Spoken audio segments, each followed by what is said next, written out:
What's good, party people? This is Voodoo in the Woods. I'm according to Woods, and he is former U of MMA champion Pius Lobo, better known as Voodoo Maximus. And we have a UFC 272 upon us Saturday night. It is headlined by Jorge Masvidal, or as I like to call him, Jorge Masvidal Sassoon, because he grew his hair out and started caring about the shit that he supposedly didn't care about before, against Colby Chaos Coventry, uh, Cov, Carney, no, Conman, Chaos Colby Conman Covington. There you go. Maybe this fight is legit. The beef between the two American top team compatriots. Maybe it's real, maybe it's fake, but this is a, a UFC headline pay-per-view event fight with no title on the line. Do you favor this versus what we've had kind of been spoiled with about title after title, even creating a title for Masvidal and Diaz? Like, do you prefer a blood money feud, or would you want a title on the line? I think there should have been a title on the line. I believe the BMF title should have been on the line. BMF. Um, I mean, what good is George having that belt? And he's not the baddest mother effer around. He clearly isn't the baddest mother effer around. If we're really about what the belt stands for, then Usman should have that title right now. After he got knocked into orbit in the last matchup, I think he's still sleeping right now. So Usman actually is a real BMF, but since he still has the title, then perhaps why not put it on the line against Colby Chaos Covington?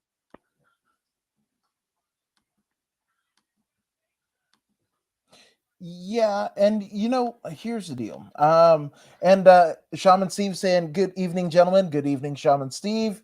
Shaman. And Alex Ramirez, the good brother, also saying that press conference was rough. And unfortunately, it is. Masvidal came out and he had it looked like he was doing the NFT, almost like what Beeple did with Rogan. Had the NFT, in encasing and whatever, and slanging his stuff, but it really didn't. I mean, if you didn't hear or watch the Beeple Rogan episode, you might not be familiar with it, or other drops, as the kids say. You wouldn't know what this is, and there might be a large contingent of UFC fans that didn't know what this was, but this is, especially we're coming off of the Islam Makhachev, deal, and Makhachev, we talked about it earlier on Sunday. He basically saying, Islam saying he wants a title shot and whatever. And I saw a shout out to Photoshop Steve, or I believe he put the Indiana Jones and Dana White's face, and that deal where they have the idol, right? And it was like Islam Makhachev title shot, right? And then they swapped it with the Conor McGregor title shot. And this is exactly what you're saying, right?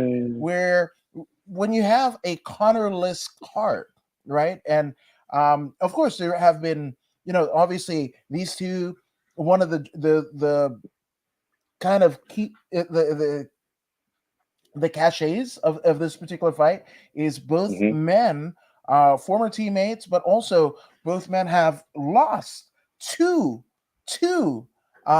straight title fights, respectively, against the champ Kamaru Usman, right? But even Usman gets into that cringy territory. I'm not saying that Masvidal, Usman, Covington aren't great fighters, but they trickle in kind of weird press conferences. They're trying to do Conor without saying that they're doing Conor. Yes, you can argue that this is pro wrestling, and it's kind of, I think it's common knowledge that Colby Covington developed this persona right around the same time that Dan Lambert was doing a MMA storyline in Impact Wrestling in kind of encompassing the rise of Bobby Lashley, right? And that's when he basically, develops his persona on the fringes of getting cut from the UFC, and little birdie told me that Colby kind of struck it up with either AJ Styles or Kurt Angle or both of them at the same time. And they were like, hey, maybe whatever. And then right after that, he beats, oh God, what's his Maya? He beats Maya in Brazil, does the whole, Brazil, you're filthy animals, have to be carted off. But I don't know what to make of this. But this very much gave me vibes of Kevin Lee and Michael Chiesa when they saw Connor. You could see it in real time.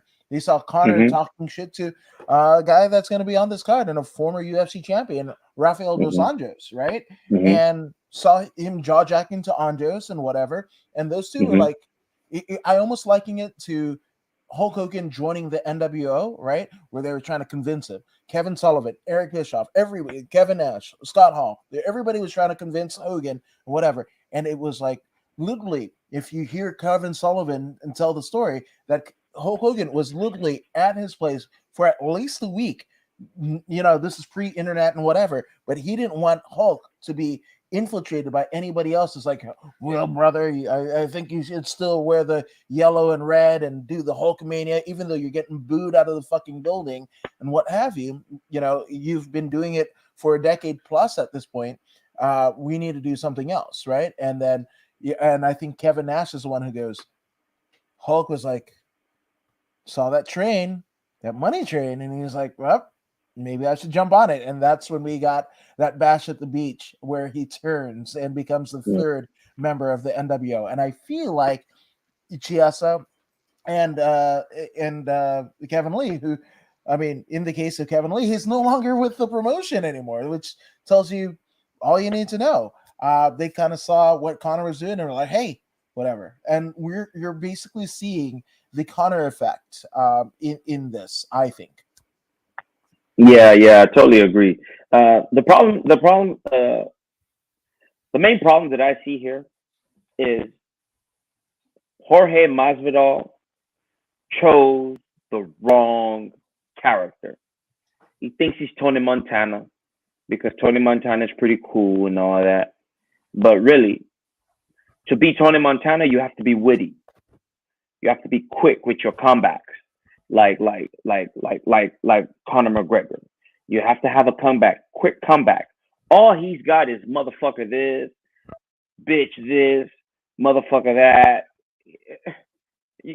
We can only listen to so many motherfuckers before we get bored of it, right? He should have chose Razor Ramon. If he would have chosen Razor Ramon, he would have been a lot better, because if he chose Razor Ramon, he would have to slow his speech down. This will allow his brain, his slow brain, to formulate something tangible so he can reproduce it, Being Tony Montana, he has to speak really fast, and his brain cannot handle that. So he resorts to words like bitch and motherfucker and this, and he lacks intelligence. He's not well read, and this is the problem he's having. He should have become Razor Ramon. Razor Ramon, talk real slow, like this. Hey, Chico, you wanna be this and you wanna be that. You see, he should have slowed his speech down, right? So his slow brain can catch up to whatever it is that he's trying to say. But unfortunately, he made the wrong bet. This is why that press conference was what it was. Colby is a college graduate. He's used to speaking. He speaks very well. And he's very witty. He could come up with things on the spot. Now, Colby is bouncing things to Jorge Masvidal. Jorge cannot reciprocate, and he's resorting to motherfucker. And this is the problem we're having. That's why that press conference sucks so bad. It should have been one of the best press conferences ever, but unfortunately, this is what we have. Absolutely. Couldn't agree with you anymore. And some hot takes. And I absolutely agree with the good brother Alex Ramirez, wherein he says Usman won the BMF title and has defended it 3 times in a row. Yeah, For being absolutely correct. So yeah. I agree. And how many times did we hear the word bitch at the press conference, right? And Jorge El Chico Masvidal, the Cuban sex symbol with the gold chain, would have been money, 100%. Money, 100%. money. And this is when you go like, yes, you're being influenced by pro wrestling, but not really understanding the psychology of pro wrestling, right? You don't have to be. And again, I bring this up. I bring it up because I think it's applicable. I don't like the person involved, especially, but Chris Benoit, the whole deal of him being in ECW and he couldn't cut a promo to save his life. So fucking, it's 3 a.m. after fucking 8 hours and already wrestling events, and they're in Paul Heyman's, house or basement or whatever. And he's like, let me get some. You're the fucking crippler. You're the Canadian crippler. Let me get some baby powder. And it's fucking 3 o'clock in the morning in Philadelphia, cold as shit.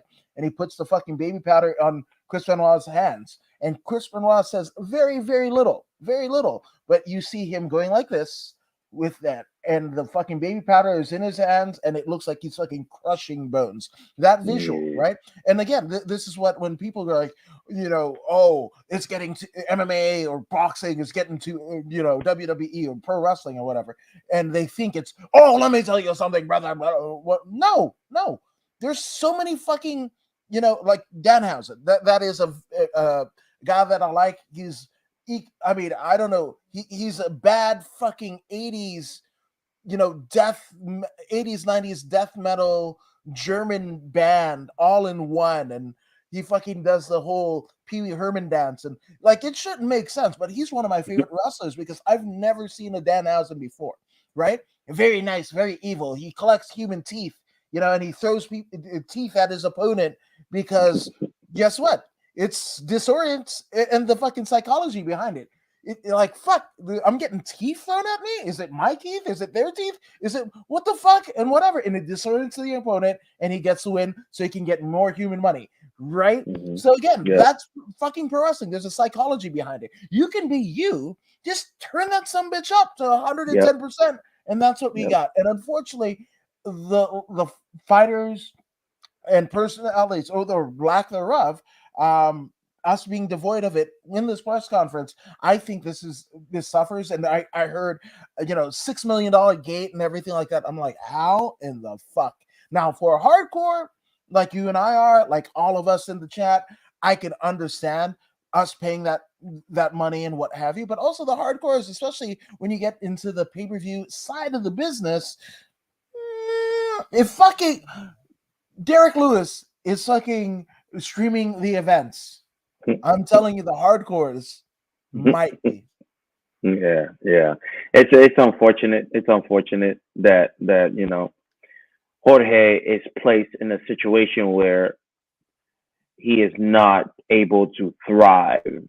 I mean, the bone that he was thrown after he fought Nate Diaz, he should have been in the stratosphere right now. Even after the knockout loss to Usman, he should still be flying high. But because he lacks the appropriate mic skills, it's not that he can't speak. He speaks well on the mic, but the speech that's coming out of his mouth does not match what we're looking at. It's too dirty, right? You want to wear Versace and you want to wear all this fancy clothing, you want to be the Miami guy, but then the language is coming out of your mouth. It's so grotesque that the two don't work. It's like oil and water. They don't mix. And this is why he's not getting over like he's supposed to. Yeah, you make absolutely valid points, so before we get too much into the main event, because we don't want to put the wagon before the horse, so to speak, but we have a whole another a bunch of other fights, a bunch of other personalities, hopefully that will kind of learn from the top of the card and do better. for Mm-hmm. themselves, right? But we Mm-hmm. start off the night with Michael Omalunchuk, Mm-hmm. 16-4 from Poland, is Mm-hmm. Hussar. Coming off of a win over Shamil Gazatov.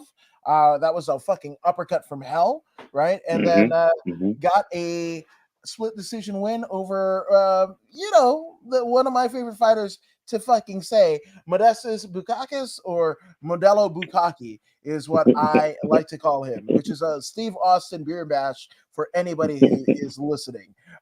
So with that all being said, you've got that, but prior to the Modestus fight, uh, lost two straight to OSP, who is a former UFC interim champion, so no slouch there, and Jimmy Crute, where he Mm-hmm. lost via Kimura, right?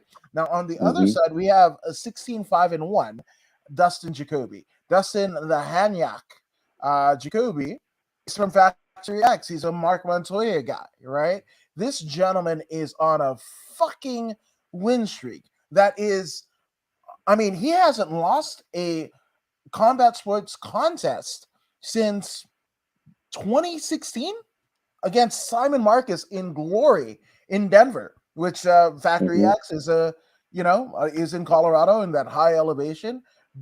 And that was, he lost two straight to Simon Marcus, one at Glory 30 LA, and then Simon Marcus at Glory 34 in Denver. But both of those are in 2016. Since those losses, back-to-back losses to the same person, he goes back to Glory 44, beats Sean Choice with the 3 knockdown rule. Obviously, it's kickboxing, so different rule set. Cody East. Then he gets boxing. He beats Terrence Hughes in the very first round in a boxing match that should go more rounds than that, more rounds than MMA for sure. And he fucking beats that. He beats Tony Kryptonite Lopez in kickboxing. Tony Lopez is arguably one of the most decorated, if not the most decorated heavyweight in all of combat sports. That dude was a belt collector before it was cool, right? And then obviously Dana White's Contender Series, Ty Flores, Justin Lede, he fucking KOs him in his UFC debut back in 2020. Unanimous decision win over Maxim Grushin.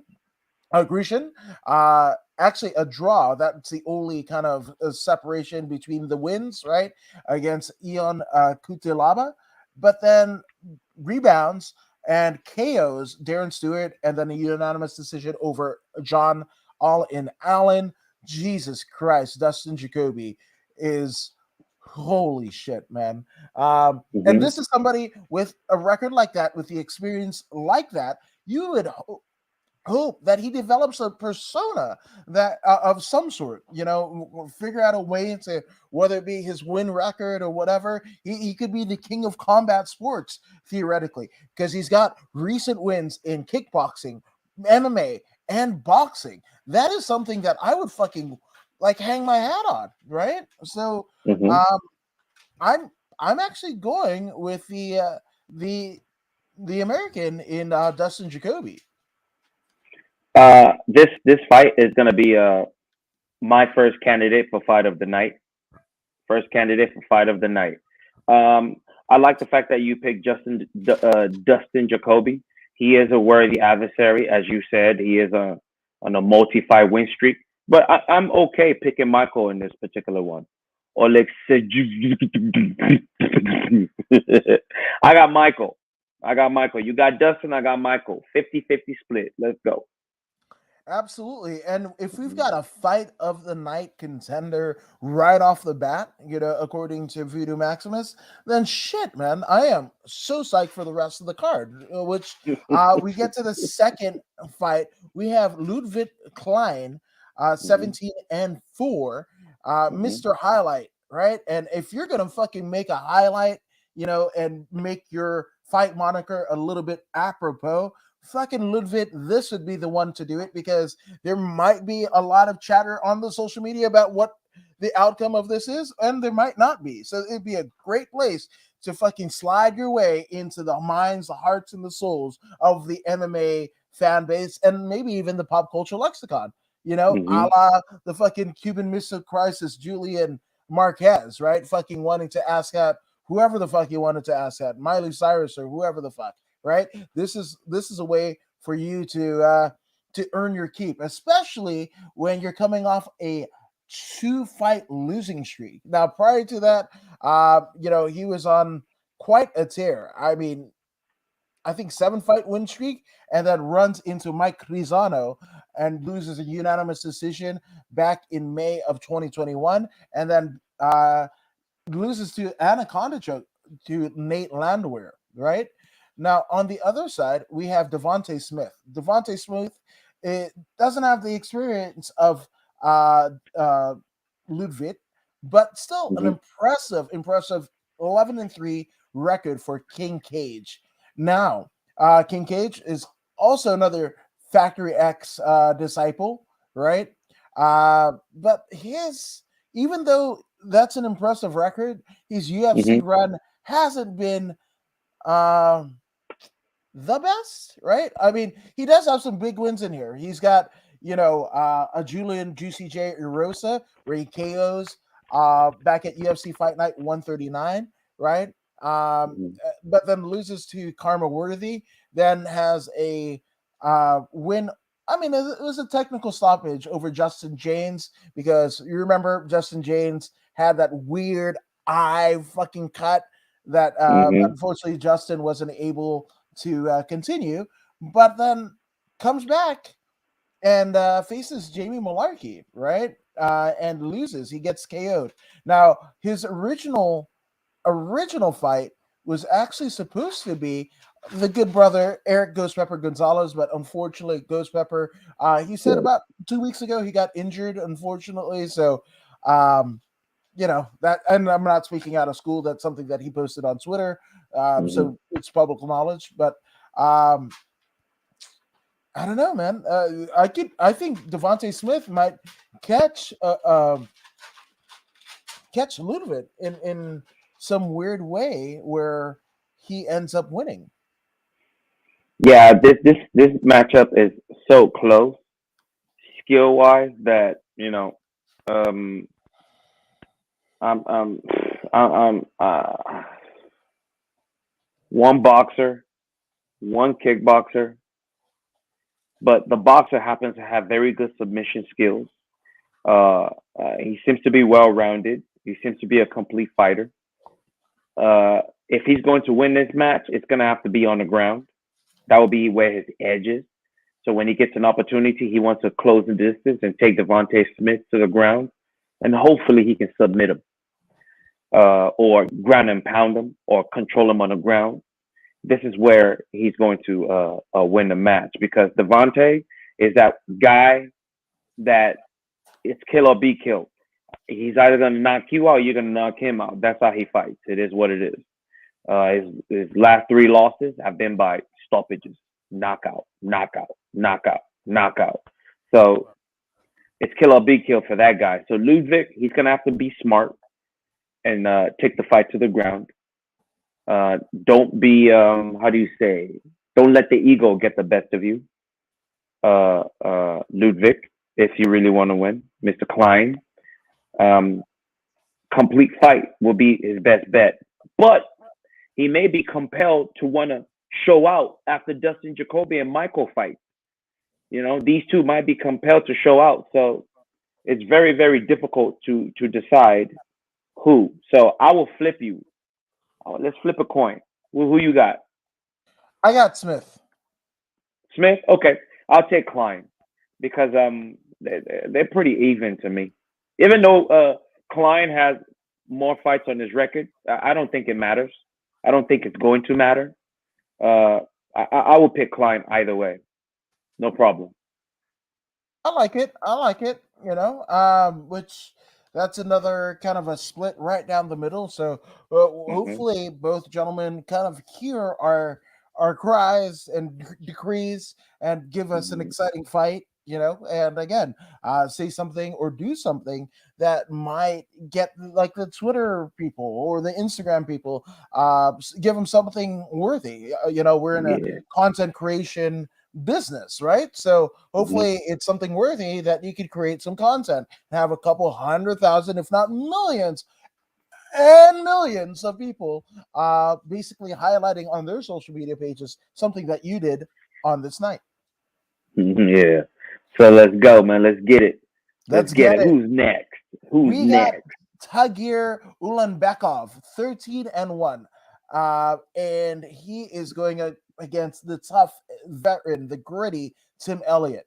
Now, in the instance of Tagir Ulanbekov, this gentleman is coming off of a split decision win over Alan Nascimento, right? Mm-hmm. Mm-hmm. But also has a unanimous decision over Bruno Silva, guillotine choke over uh, Denison Matos. That was pre UFC, right? And Mm-hmm. that's actually GFC. GFC, which Mm-hmm. that's not that's a Russian. Wow, holy shit! Yeah, man, that's a Russian deal, man. Yep. It's not like Russia's been in the news at all lately. Not at all. Mm-hmm. Not at all. But and then prior to that, Dennis Arujo, who that's a name that is familiar, right? Because Yeah. 3D, he's actually he has somebody in the UFC with the same last name. I thought it was that guy, but in any event, right? So we've got Mr. Ulan Bekov, and he's got quite a win streak. His only loss was at Fight Nights Global 88, where he loses a majority decision to now UFC roster member Zalgaz Zumagulov, which Yeah. I think is fun, right? Both of them coming Yeah. from the Russian scene and making it into the UFC.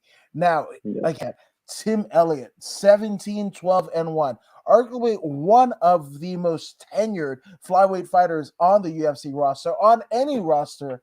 You know, a training out of Glory MMA in Missouri as of right now. Uh, Coming off of a loss over Matthias Nicolau, right? But prior to that, beat Jordan Espinosa via unanimous decision, and also a unanimous decision win over one Ryan Benoit. But prior to that, losing to Davidson Federado, Askar Askarov, and Brandon Royval, right? And then before that, we over Mark De La Rosa or De La Rosa via Mm-hmm. Anaconda choke. No, but he's been in there with Louis Smolka. Matt Schnell. He is a UFC Ultimate Fighter 24 alumnus. He's the one who got to face Mighty Mouse. That was where they brought all the flyweights in, from Mm-hmm. different promotions. Let Mm-hmm. let them bring their championships and everything. And the winner of the finale got to face UFC flyweight champion Demetrius Johnson, which Yeah. that was kind of a historic event and a historic season, bar none, right? Getting in there with the champ. So he has had top level competition at every juncture of his UFC career and his MMA career. But I actually think Tim Elliott is a lot. The catch-22 about experience, right? Is you have to be in some firefights, right? And in firefights, guess what? The armor gets dented. It might get pierced, right?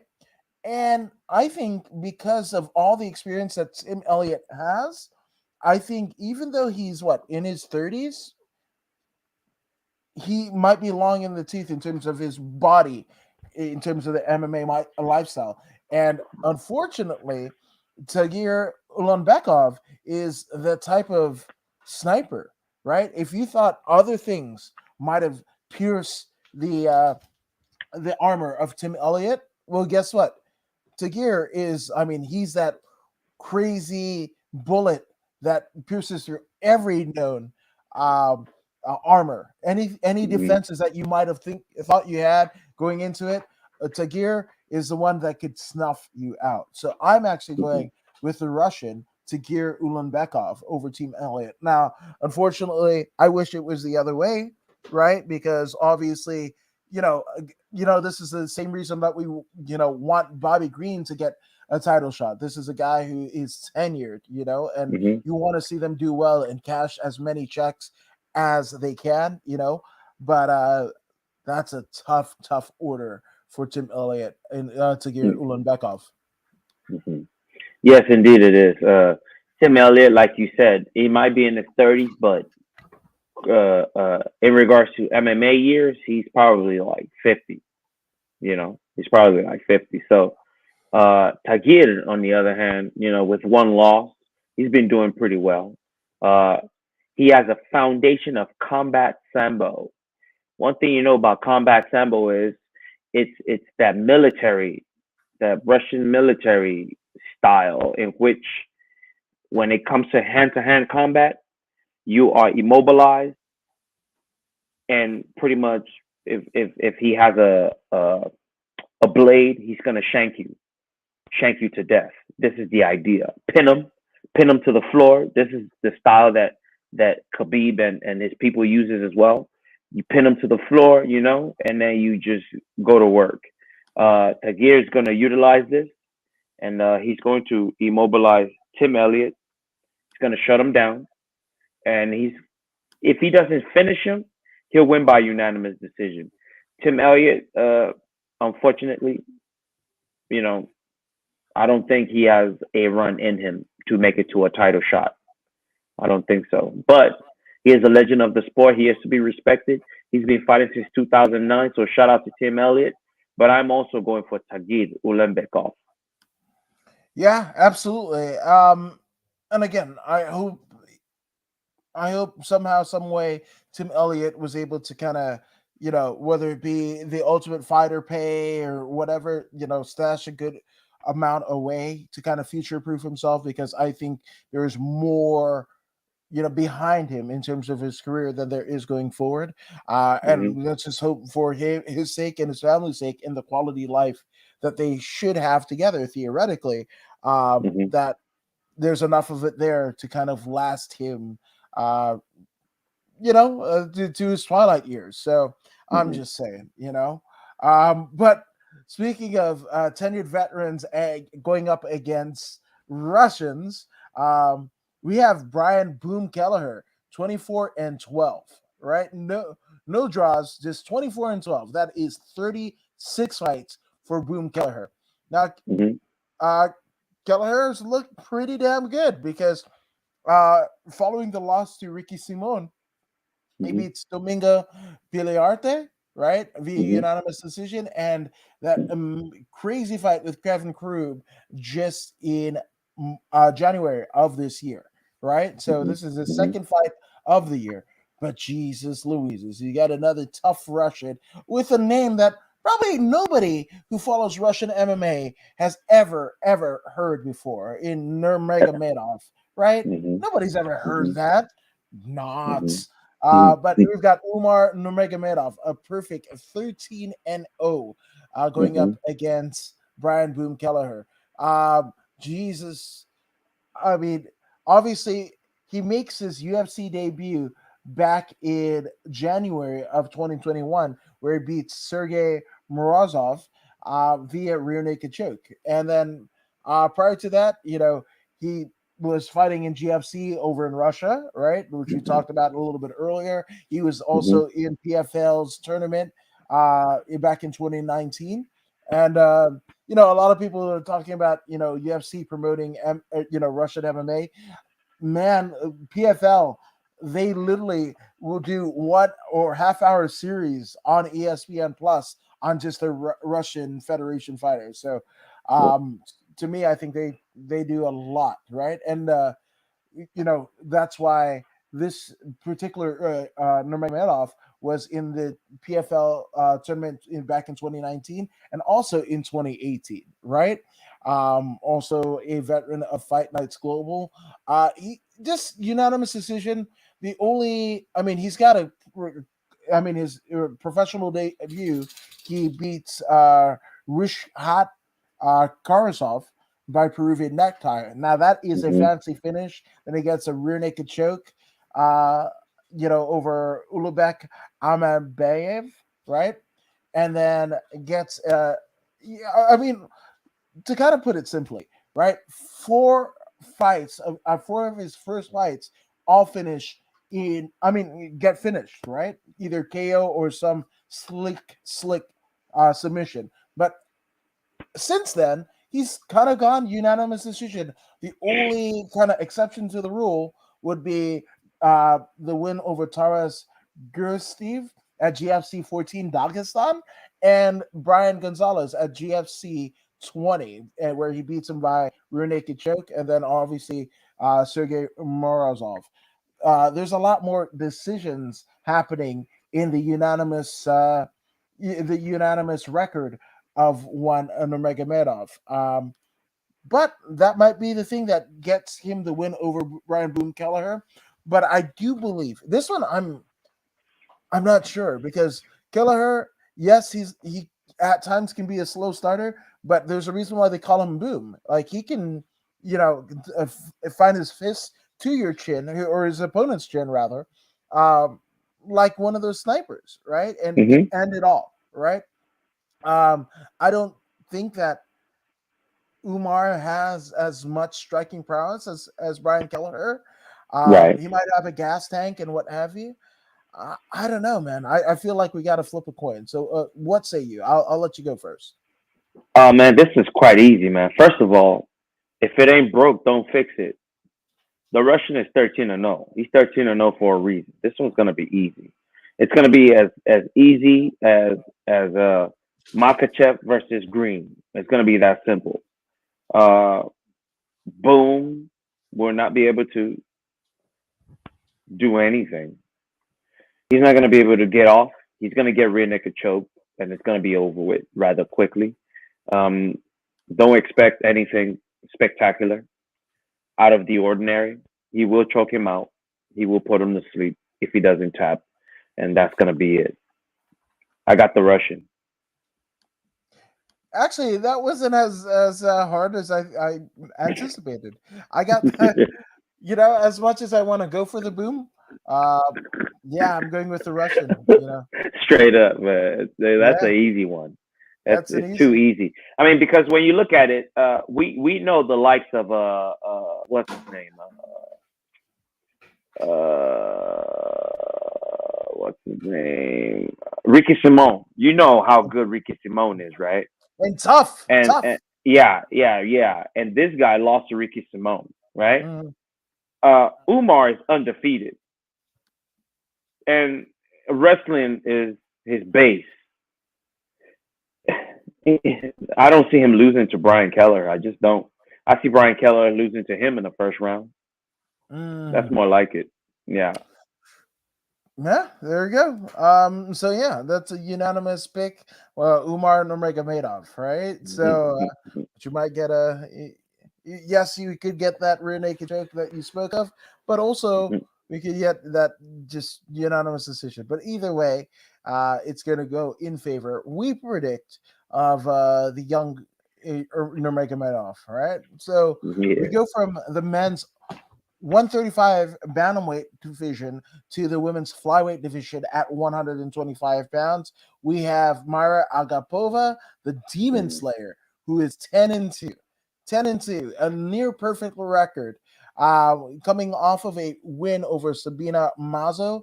That was a rear naked choke in the third round back in September of 2019. I'm sorry, 2021. But lost to Shauna Dobson, right? Beats Hannah Cyphers. She's an Invicta veteran, where she beats none other than Alexa Connors and Marilla Santos, and even has a Dana White Contender Series win over, or actually she lost to one Tracy Cortez, this a durable fighter in her own right, and also the significant other of one Brian Ortega, right? So Agapova has been in there with some good competition, and that is going to continue against the 10-3 Iron Lady. That is Marina. There you go, Marina. Marina. Is that how you do it? Okay. Marina Moros. Yes, there you go. that's why you're the best when it comes to foreign name translations. But Agapova, obviously, we said about who she's been in there with, but also Sabina Mazo, right? Sabina Mazo is one thing that is linking these two combatants together because both of them have wins over Sabina Mazo. But Hmm. Moroz has been in there with two champions in former Invicta champion Angela Overkill Hill, as Yes. well as former UFC and Invicta champion Carla Cookie Monster Esparza. Also been in there with Dynamite Taylor, and then holy crap, man, like just look at it. I mean, we've got Sabina Mazo, Angela Hill, Daniel Taylor, Valerie Letourneau, Joanne Wood, formerly Joanne Calderwood. That's some top tier competition. And I remember the last Mariah Agapova match. It wasn't as thrilling as we anticipated prior. So I'm going Yeah. with Marina. I'm going with Marina. Yeah. I'm also going with Marina because first of all, she's high in the rankings, and it is what it is. I'm going with Marina as well. I mean, there's not much to discuss in this particular matchup. They're both complete fighters. It's not going to be very exciting. I don't believe. I don't believe it. But either way, something tells me to pick Marina Moroz. So I'm going with her as well. We're unanimous on this one. Yeah, absolutely. So kind, BJ Darden, better known as the franchise player Double B, Bad Blood from the Roundtable Pro Wrestling Podcast, also being live streamed just like this very podcast on bodyslam.net, saying the best Yeah. MMA podcasting right here. We definitely appreciate it. You're getting the Mario Yeah. Yamasakis from us. Yeah. Uh, no, awesome. And also, if you guys love pro wrestling, you can check out the Roundtable Pro Wrestling Podcast on both the Roundtable social media pages as well as bodyslam.net, where you're going to get your Raw, SmackDown, AEW after shows. That's both Dynamite and Rampage. They got it all for you. And sometimes this guy drops it. So I'm just saying. But Let's go. Chemical Julian, Shane Husky, and the franchise player do an impeccable job. So shout out to the bodyslam.net family here. But speaking of shout outs, my goodness, I'm gonna let you handle the names here because I'm not even going to attempt it here. So take it away, good sir. And the number 6 fight of the night in the light heavyweight division, we have Nick Nugumirianu.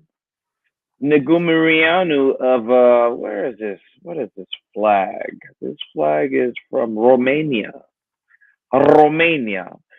This fella, 6 foot tall. He's coming off a 2-fight win streak.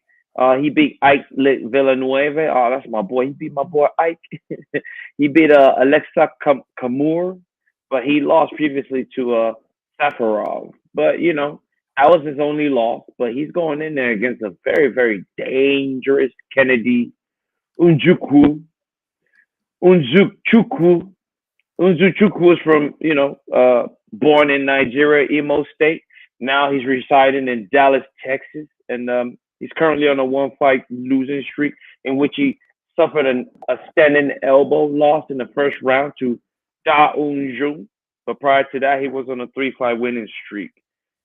This will be his 2, 4, 6th fight in the UFC. I believe he's going to make a comeback, and he's going to try his best to make an example out of the young Nick. Nick has more fights. I think this one is going to be fireworks because both gentlemen will seek to impress. But the thing here is reach advantage is significant for me, especially at this level. These guys, they're starting to learn how to utilize what God has given them. I mean, at 6'5", Kennedy should be able to maintain that distance. If he uses his front kicks really well and he uses his 1 and 2 striking. He should be able to piece up his opponent. With the punching power that he has, he should be able to knock out his opponent. So I'm gonna be going with Inzu Chukwu. 1, because he's got all the reach advantage. 2, because he represents the green, white, green Nigeria. You know what I mean? And I just think he's gonna win. He's higher in the rankings as well. So Nick Nagurmirianu, good luck to you, representing Romania, home of Vlad the Impaler, allegedly. What say you though, man? I got Kennedy, brother. I got Kennedy as well. He's a big dude. For everything that you said, and also the fact that you actually were able to say both names accurately. That's why you are the bad Voodoo Maximus. So I am not going to go against you in this for absolute none other than that. But I'm gonna have to utter either one's name and whatever, and I don't trust my grammatical skills or lack thereof to do such a thing. So I'm just gonna go with you. I agree, 100%. Yes.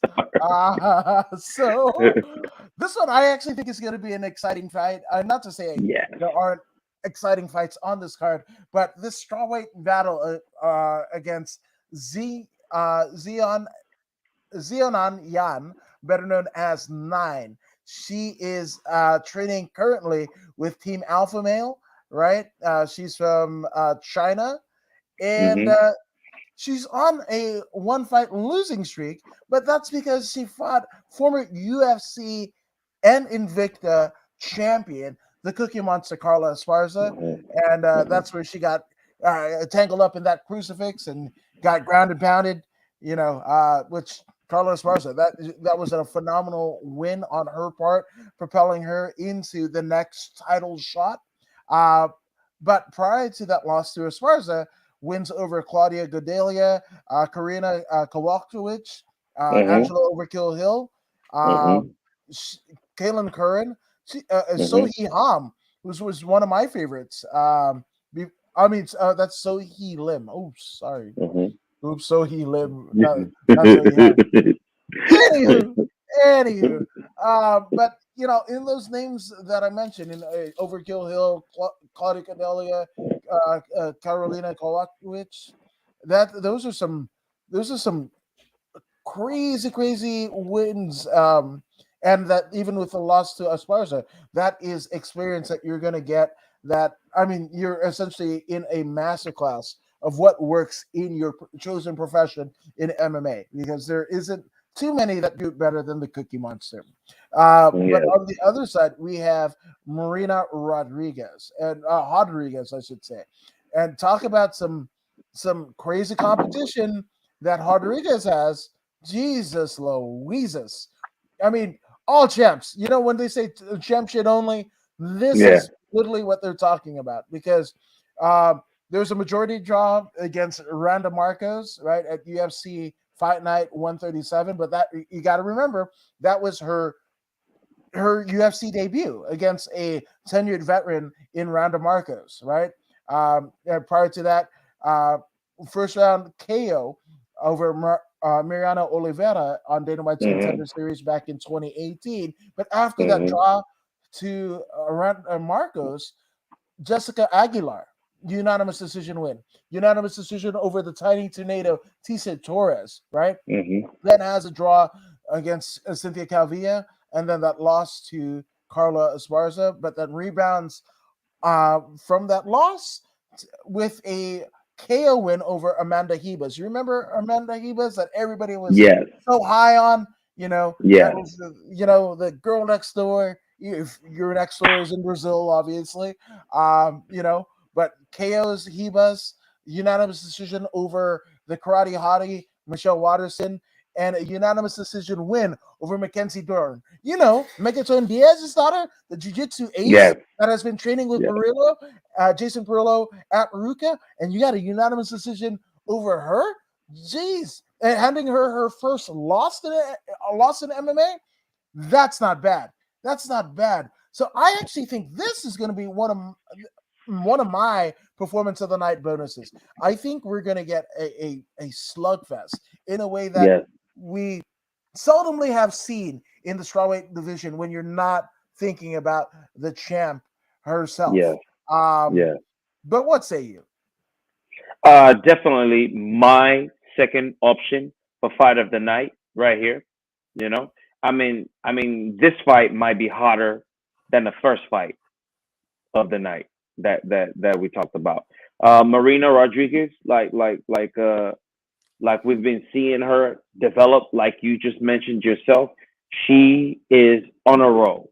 She has hit the ground running, and she's moving, man. Her striking is top of the line. Let me tell you, Rose Namajunas, you got your hands full. I'm not even gonna lie to you. You got your hands full. This is someone that your team needs to be paying attention to. You should be getting ready to fight this girl now. Now she might be in 10th place, but she should be the number one contender, and that's my honest opinion. Yao Xiaonan is an amazing fighter, amazing. Um, Definitely deserving of the number 4 spot. Definitely deserving. But there's levels to this shit, like people say. There's levels to this shit. And I don't get vulgar unless I mean it. You know what I mean? Marina Marina is on a whole nother level. She's firing on all cylinders. You're gonna see. I mean, the fight's not gonna go to the ground because she's well rounded. I mean, even the great Carla Esparza could not finish her. Carla won by split decision, and Carla was getting pieced up in that third round, man. But she had already won 2 rounds in the beginning. You know, she was getting pieced up in that third round. It took a while for Marina to figure out what Carla's thing was. I believe, if I remember correctly, Carla's face didn't look too nice after that fight. She didn't look like she deserved to win. But because she had strung together so many takedowns, she was able to win by split decision. Facts. But Marina had nothing on her face, nothing at all. She was clean, everything was clean, and she did the damaging, right? But on the other hand, Carla Esparza has been able to beat Yan Xiaonan based on that one person that they have in common and the outcome of both fights. Smart money, first of all, tells me to pick Marina Rodriguez, and 2, because of the Carla Esparza result, common sense tells me to pick Marina Rodriguez, and I see a stoppage in the 3rd round. I'm not mad at it. And echoing your sentiment is the good brother Fight Life Nation says Rodriguez is red hot. She's a freight train coming for the title. Yes. Hey, look. I see her being formidable, challenging the title for the title, and I see her taking the title. She's that good. She's not just a great boxer. She's an excellent kickboxer. Top of the line, as good as they come. Rose Namajunas is good, but this girl is just that much more complete, and that's dangerous in this game of inches. So, Marina by knockout in the 3rd. Oh, that's that's it. And again, if what is been reported is absolutely true, but you never know until it actually gets signed. And even when it gets signed, there's crazy stuff like injuries or what have you. But theoretically speaking, it's supposed to be Carla Esparza against Namajunas, kind of a harkening back to their Ultimate Fighter days, right? Which that and obviously Carla Esparza won that one. But either way that goes, you got to imagine that Rodriguez is waiting in the wings, salivating at the opportunity, a potential opportunity to either cement her legacy in beating a dominant Rose Namajunas or running that bitch back with Carla Esparza. Should Carla win the title? Either way, that if fucking take my money, right? If this can go this can go, this UFC 272 card can essentially go without a title fight. This deserves the potential and the fallout between what's going on, right? With Jan, obviously Rodriguez, Carlos Esparza, Rose Namajunas. However that way shakes out, that needs to headline a fucking pay-per-view. They deserve it. These are for the top of the food chain when it comes to the game of MMA or the skills that require to be an elite level mixed martial artist, and all four have it. I just can't wait, and again, like I'm a fan of all MMA, but women's MMA, I don't, even after superstars like Ronda Rousey, Chris Cyborg, to an extent, Gabby Garcia,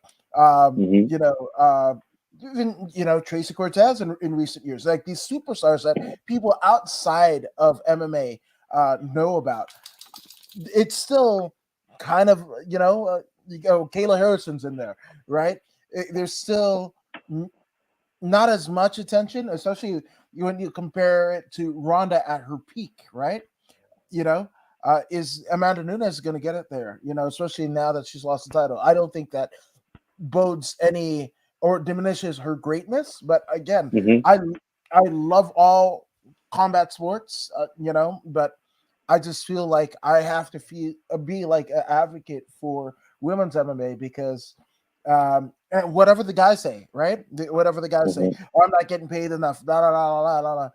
Think about the women, and this is kind of indicative of every facet of business, right? Where women tend to get paid less, and I want it to even out. And again, this crop of talent, I think it's going to be the vehicle in which to get it there. Where again, the Ronda effect of like girls training judo, everybody training judo or getting into jiu-jitsu, watching a fight or whatever.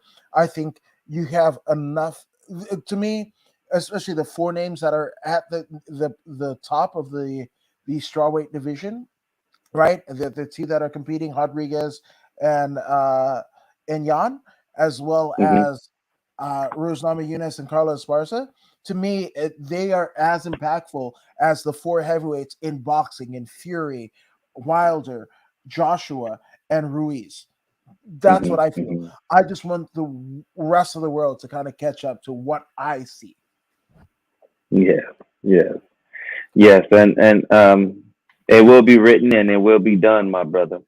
The future is bright for the 115-pound division. But speaking of bright and rising stars in this league, we have Jaylen Turner versus Jamie, your boy Malarkey. Jaylen Turner, whom we know very, very well. I saw him at the last lights out fight where Roosevelt Robert won the 155-pound vacant title. He was there that day. It was good to see Roosevelt, come back from that spinning heel kick to the face and win a title. So he's gonna be going in against Jamie Malarkey, who is 14-4. Jamie Malarkey is about 6 foot tall. Yeah, 6 foot tall. He's currently on a 2-fight win streak. He beat Devonta Smith, knockout. He beat Kamar Worthy, left hook. But prior to that, he lost to Brad Riddle and he lost to Farisium. Those guys aren't that, he lost to them by unanimous decision. They're not that, they're all right. I'm not trying to diss anyone, but they're all right. I just don't think they're like that high level, such that he's losing by unanimous decision. One in 2019 and one in 2020. He fought twice in 2021, which he won by knockout. So it is what it is. Now, Jaylen Turner came into the UFC, he was a little shaky in the beginning, He fought in the Contender Series. He stopped his opponent. His opponent had a broken foot, so the doctor had to stop it. But then his first fight in the UFC, he faced Vicente Luque. Vicente Luque is a monster. Vicente knocked him clean out. Then he came back. He won by knockout. Then he stepped in there against Matt Favola. Masvidal pushed him to the edge, in which he lost by unanimous decision. But then he came back, ground and pound. Now he's realized, oh, so this is how you fight in the UFC. You can't do what you do in the underground in the UFC. You got to be a little bit smarter. If you see rear naked choke, take it. If you see take him to the ground, hit that double leg, take it. By any means necessary is how we roll in the UFC. So he's been able to put these things together. You know, no more brawling for him. It's not gonna stand and bang anymore. It will stand long enough such that he is able to acquire what he wants, and once he gets it, boom, he goes for the finish. So he's been able to ground and pound Kalibao, Brock Weaver by rear naked choke, Euros Medic, rear naked choke, you know, so he's on a roll. Jamie Malarkey's got a fight on his hands. The thing about Jaylen Turner is 6'3". The Tarantula is 6'3", and he's fast. 6'3", really, really fast. You got a problem on your hands, man. I don't see Malarkey winning this one. I see Turner, Jaylen Turner, the Tarantula, finishing him in a second round knockout. Now, Fight Life Nation brings up a couple great points, as well as Sean and Steve. So let's get to that. Jaylen versus Jamie is such a sick matchup. Jamie brings power and wrestling. Jaylen brings dynamic, high volume striking. Can Jamie slow down Turner's pace? Does Turner avoid the big shot? This will be fire. 100%. It is going to be fire. 100%. It definitely is going to be fire. In regards to could you put up that sentence again? Oh, I want to answer every question. It definitely is going to be a sick match. Power versus wrestling. Power and wrestling. Well, Jamie's power and wrestling will be a non-factor in this matchup because Turner has mastered the art of managing distance. He is the longer man. I don't see his wrestling or his power coming in even close. The man has become, his fight IQ has gotten so much better. He's improved so much in so little time. He will avoid the big shot, like you said, and I don't see anyone. Well, not this guy. This guy would not be slowing down the pace of Turner. Turner would just keep throwing those long, straight shots, those front kicks to the body, chip him, and before you know it, he's putting him to sleep. That's what I see for this fight. Jaylen Turner all the way, and not because he's from our area. I was gonna pick him regardless of that, but outside of that, I was gonna pick him anyway, just by the skill sets that he's bringing to the table. His takedown defense has improved so much.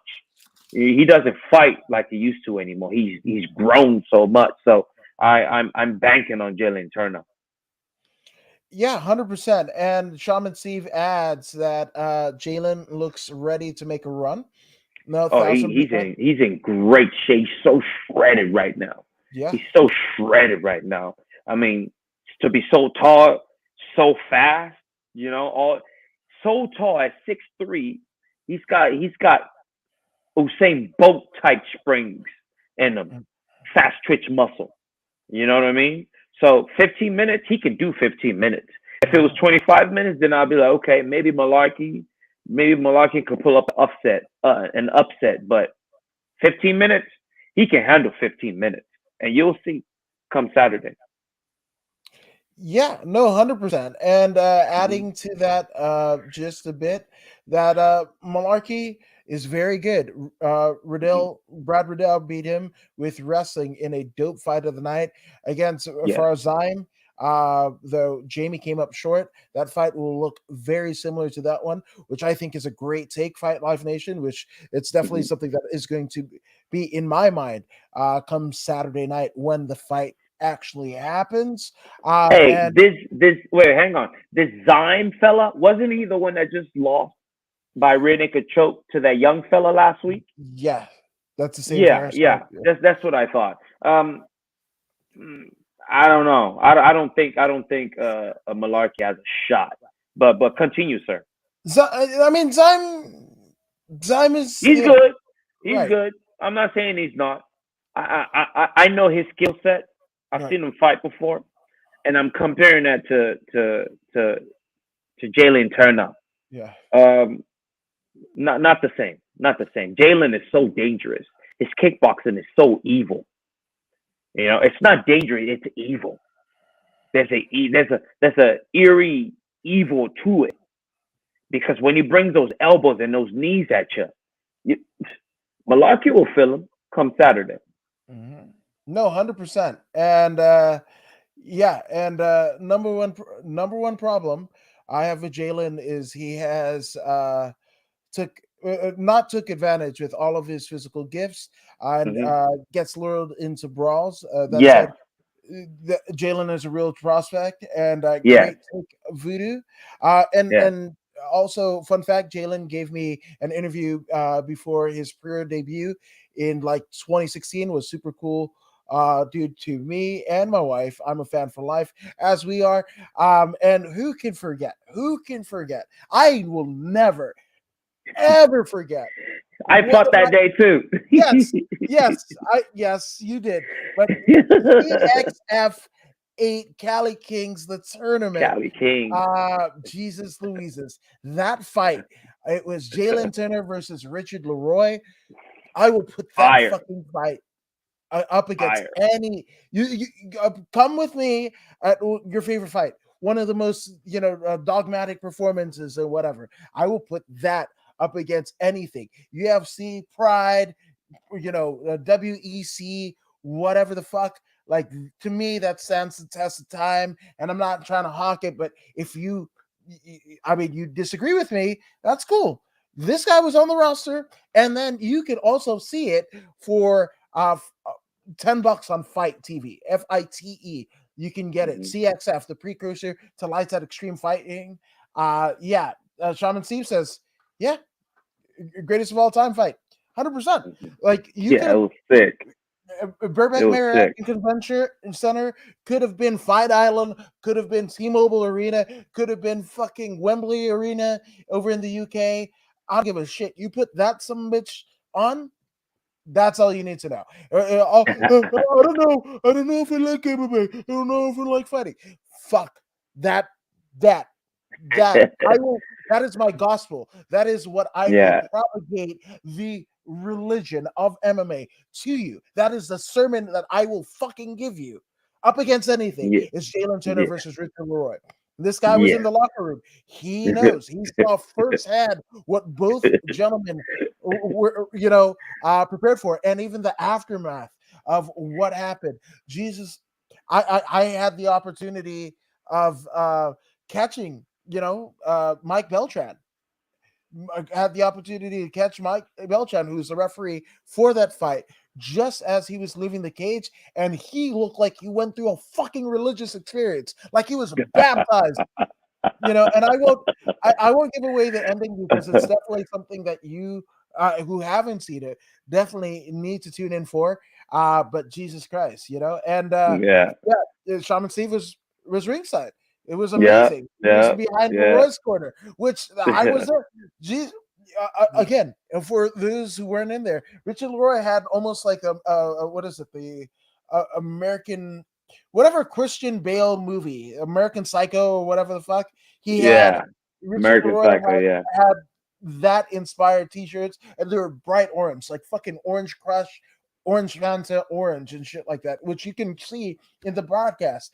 And the like, everybody is like, and there's a large contingent of Richard Leroy fans, that were vocal the entire night, especially as it gets closer to the fucking fight.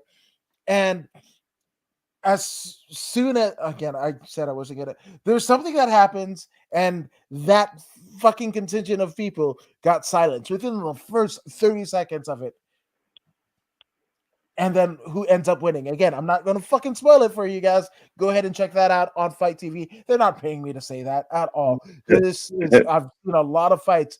To me, I think that's right up there with some of the greatest fights of all time. Most definitely, most definitely. And you said Fight Life Nation that he gets lured into brawls, and you were right at one point. This particular fight that Woods is talking about is one of those fights. Yep. The Vicente Luque fight is one of those fights, but I've noticed since the Vicente Luque fight, I believe that was a turning point for him. I believe he realized that he is pissing away his opportunity, trying to be trying to be macho, right? The Richard Leroy fight was necessary.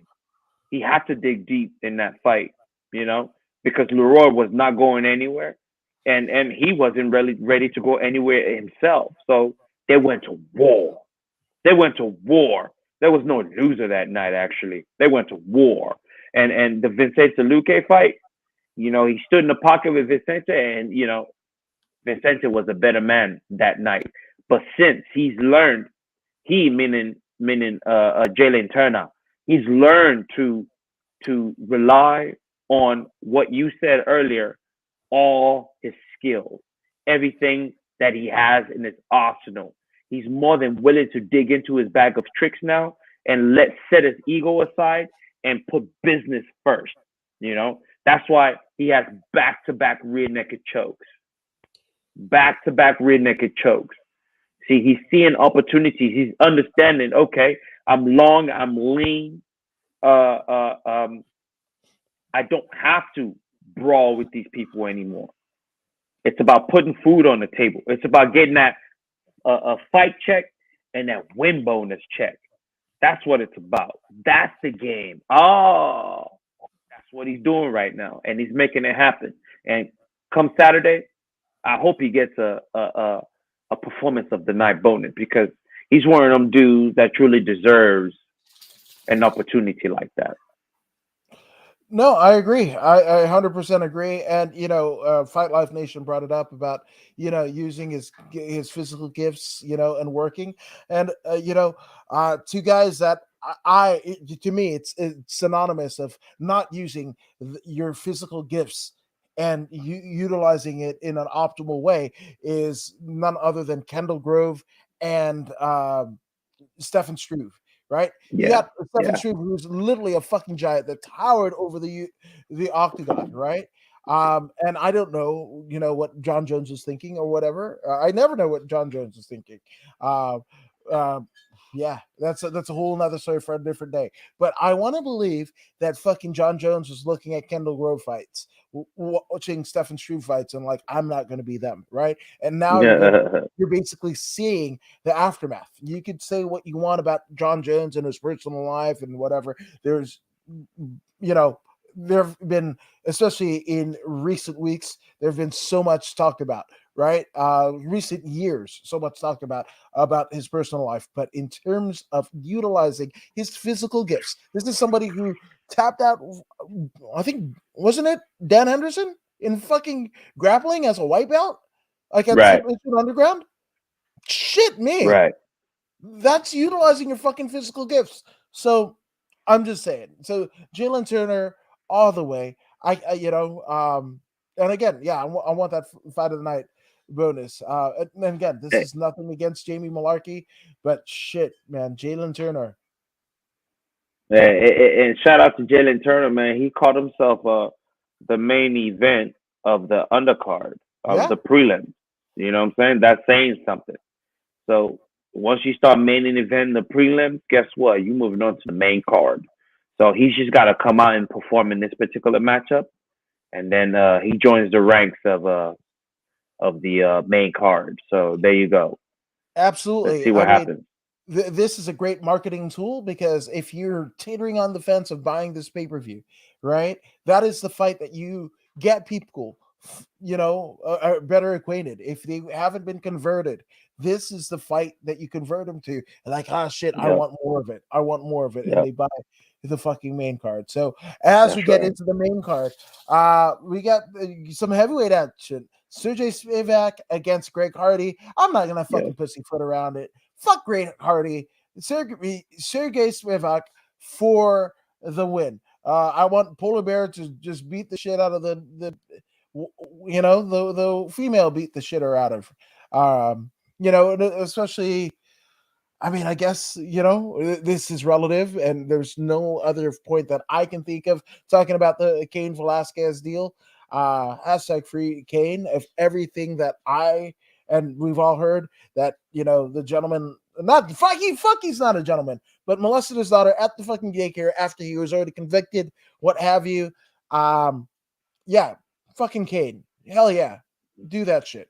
But with that whole being said, I want if the long if it goes the other way and the long arm of the law KOs the former UFC heavyweight champion, well, I guess karmically speaking, I want Sergey Smivac to be that long arm of the law to Greg Hardy. Greg Hardy is the shits. He's the shits. Obviously has been an elite athlete, right? Made it to the NFL. That's why basically pole vaulting bigger and better talents in Dana White's Contender Series to earn himself a UFC contract. Whereas Jaylen Turner, Daniel Rodriguez, who else? Roosevelt Roberts. There's so many people that came. I think on that fucking fight card was the action man, Chris Curtis, who's freaking turning it up and had been turned away for so long in the UFC. And I think he was there and fucking super kicked the motherfucker with a broken hand.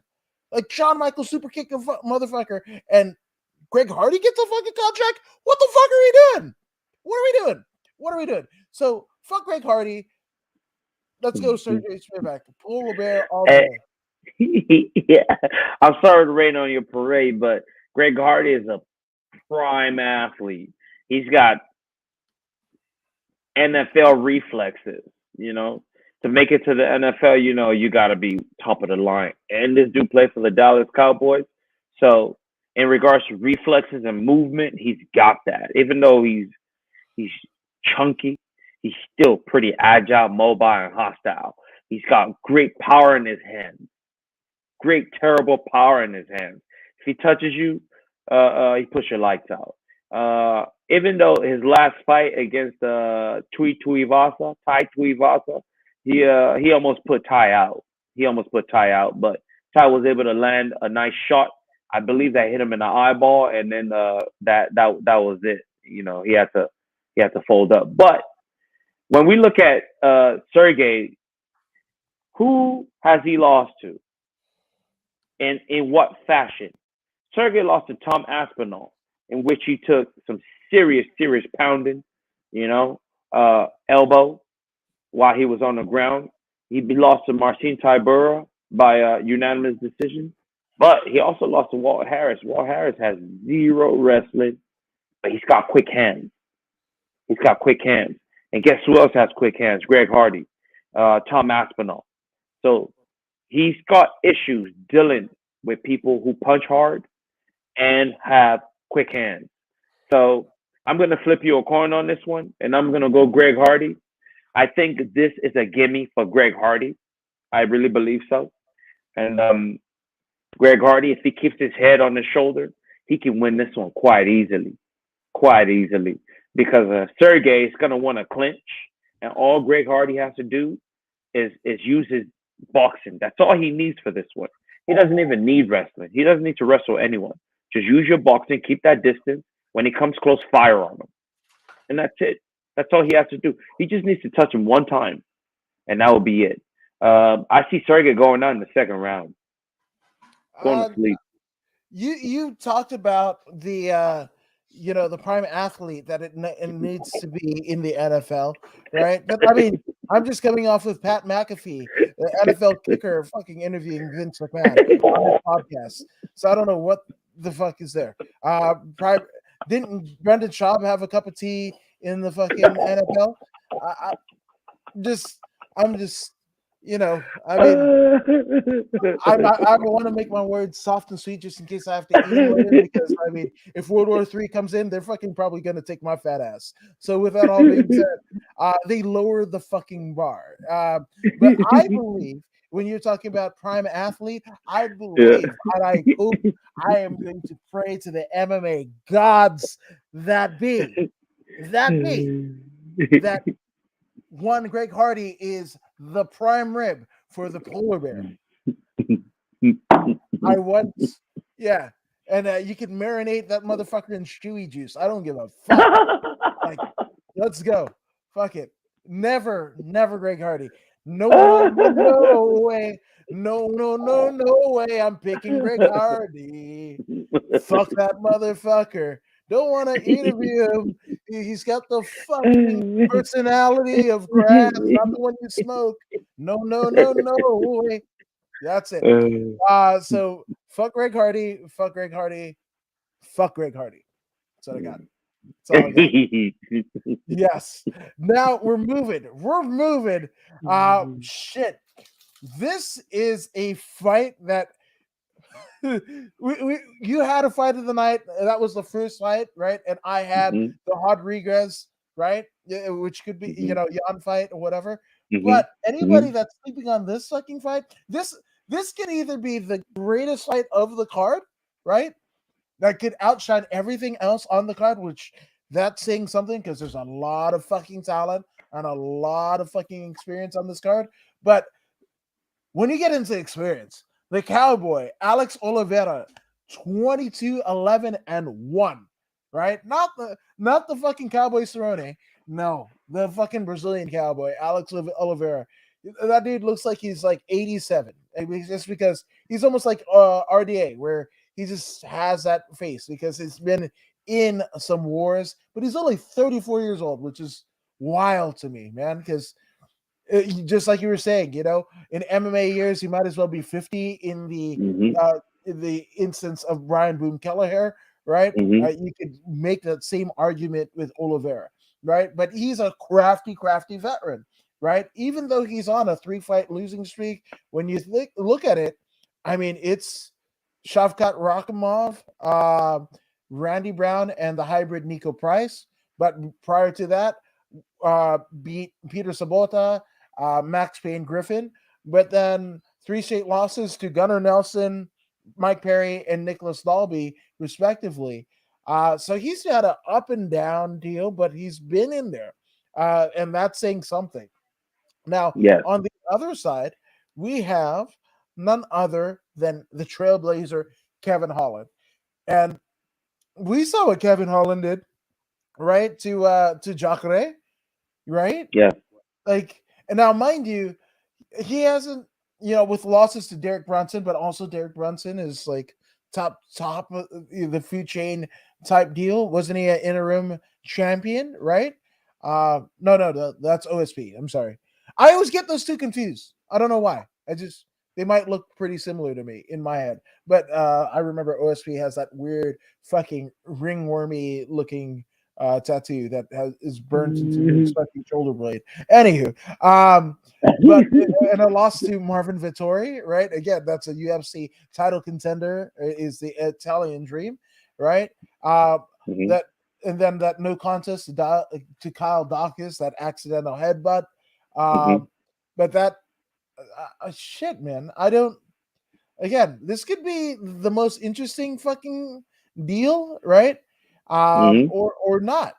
And it's funny because Kevin Holland used to be at Pinnacle MMA out in the I believe Ontario area, the Riverside, Ontario area, with the likes of Jamal Emmers and King Bobby Green, as well as former Bellator world champion in the Wolf, Darion Caldwell. But he has since relocated to Dallas, Texas, to train under Fort Worth, Texas. I'm sorry, with none other than UFC veteran Travis Lutter. Right, Kevin Holland.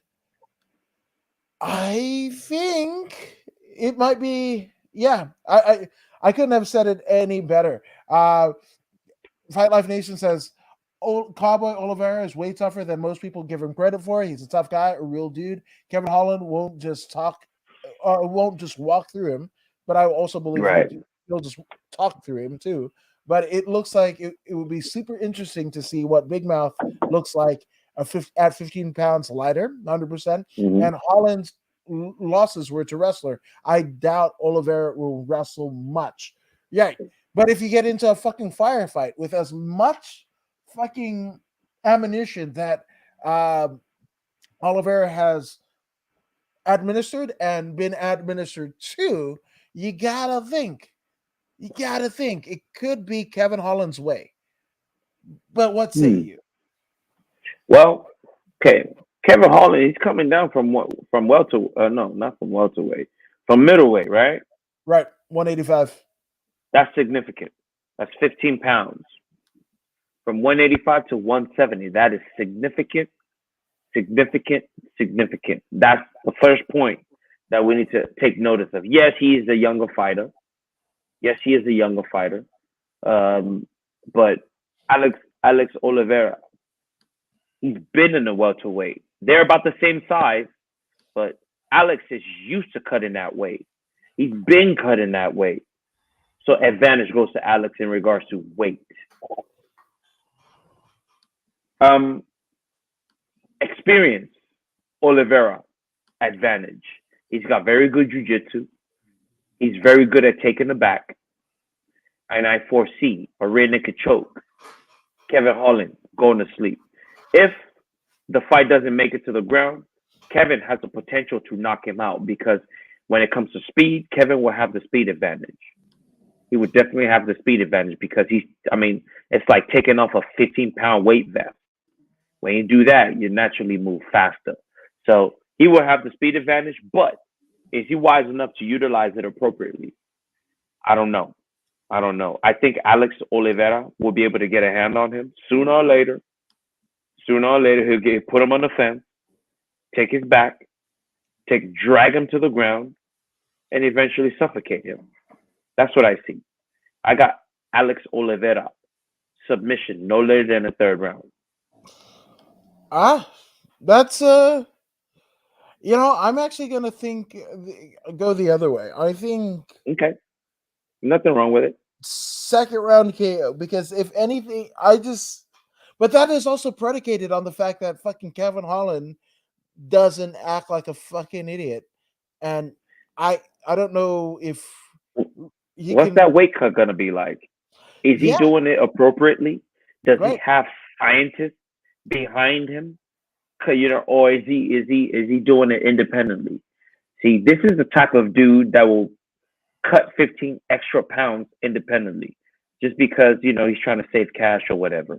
I don't believe he is the type of dude to invest money into himself, into his body like LeBron James does. LeBron James invests $1 million into his body to make sure his body is tip-top shape. Just fine-tuning. I do not believe Kevin Holland is mature enough to do something like that. I do not believe even though he might make weight, I see him cutting 20 pounds in one night. And if you're dropping down to a different division, especially welterweight, welterweight or lightweight, those are two dangerous weight classes to drop into if you didn't properly cut the weight. If he's trying to, do that 30-pound in one day thing, he will not make it and he will lose. Until he proves to me that he can cut safely and have adequate energy for 15 minutes, I don't think he's doing anything. I mean, you make pretty good assessments. I think I'm going to go with Oliveira too. Everything, but no. But he is worthy because he's going to be so much faster. All he needs to do is catch him slipping once. I do agree with your pick, right? I'm just making a point of I'm just not 100% sold on his professionalism in regards to weight cuts. Yeah. You know what I mean? Yeah, 100%. So we'll see. You know what? I'll stick with Holland. I'll Yeah, you yeah. know, and I think He is worthy. He's yeah. worthy. We Is he could definitely karma do a worthy? 50-50 split on this. Is he karma worthy? That's what I We're need to about to know. find out. We're about to find Definitely. out come Saturday. Yeah, 100%. But speaking of Saturday, this one, shit, man. We got the Thug Nasty Bryce Mitchell against Edson Junior Barbosa. Mm. Obviously, Edson Barbosa was one of the scariest motherfuckers ever. That wheel kick to Terry Adams' fucking noggin that knocked him dead dick in the dirt. That is being replayed on UFC fucking tape shows like all over the world all the fucking time. But also pretty memorable and in recent memory that his loss to Habib Nurmagomedov for his title aspirations were dashed, as well as his willingness to fight, where Habib just took him down, and Habib might as well have been the fucking Undertaker because he took not just the will to fight but the will to live from Edson Barbosa. But we have Mm. Bryce Mitchell, and Fight Life Nation says, I love Bryce Mitchell. I'm a fan. I love conspiracy theories too. I even like his raps. Bryce Mitchell is getting smoked in the first round, though. He's fought no one of significance. To your, I see exactly what you're saying, Fight Life Nation. My deal with Bryce Mitchell, right? Yes, I think it's absolutely admirable that he's from, what was it, Arkansas, right? Arkansas. And he fucking wears that shit, on his chest and everything like that. But he's like country boy, but he calls himself Thug Nasty. What the fuck are we doing, sir? Like, are you just gonna straight out like just appropriate the fucking like? There's if he's the guy that strikes me as if a thug came to his farm, he'd shoot the thug. Now, does that make him by virtue a thug because he shoots a thug? Is he about that thug life? Are we talking about him versus like it's just there's something amiss with me at Bryce Mitchell. Now, is he a credible fighter? Absolutely. And showing you that you don't need, and this is another thing, not just the Arkansas aspect of it, but he doesn't train at this fucking big ass super gym like AKA, which or fucking American Top Team, which the genesis of what the main event is going to give you. Um, you know, world champions all around. But he just does it. Fucking swims in his pond, goes hunting, fishing, whatever the fuck. Eats the shit off of the farm. It's very admirable, but there's something. He's definitely marketable to a Yeah, certain segment yeah. of people. He's Which sharp. He's a sharp country boy. Real sharp. He's woody. Look, he might not have truth in what he's saying. It might not be legit, but it keeps pouring out. It pours out. It pours out. It pours out. That's what you need. That's what you need. Mic control is extremely important, and he does that very well. He does that very well. He's got 1/3 down already. He can fight. He's 14, 13, and 0. That's 2 down already. Now, his social media platform, I'm not sure what's going on there. I'm not sure if if he's running things there, but I think the kid's got potential to be America's favorite. He's got potential to be America's favorite, just because he's that good. If he beats Edson Barbosa come Saturday, he is going to blow the hell up. He's going to blow the hell up because now he can say, I beat Edson Barbosa. What's that boy's name again? I beat Edson Barbosa from Brazil. Barbosa. What's his name again? Barbosa. I got Barbosa. I got Barbosa's head on my wall. I mean, yes, and the deal. I just looked at fucking Bryce Mitchell. His ass does look like fucking.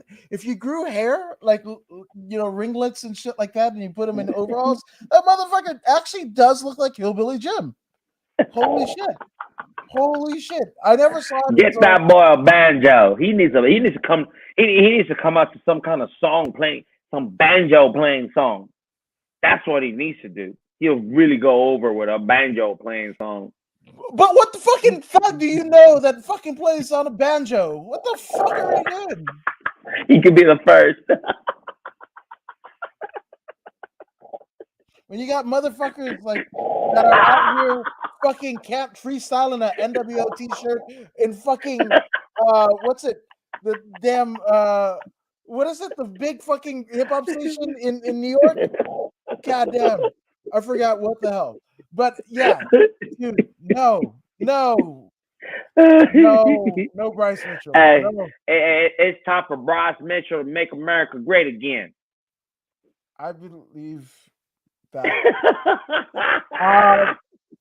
I cannot believe Bryce is betting is the betting favorite. I think I can believe it. Edson that has fought so many dogs and he's been on the wrong end of wars. People think he's a bum. I don't think Edson. No, he's not. No, he's not. I hope this is the run for the title, but I think this is one of the. I think this is Edson Barbosa's.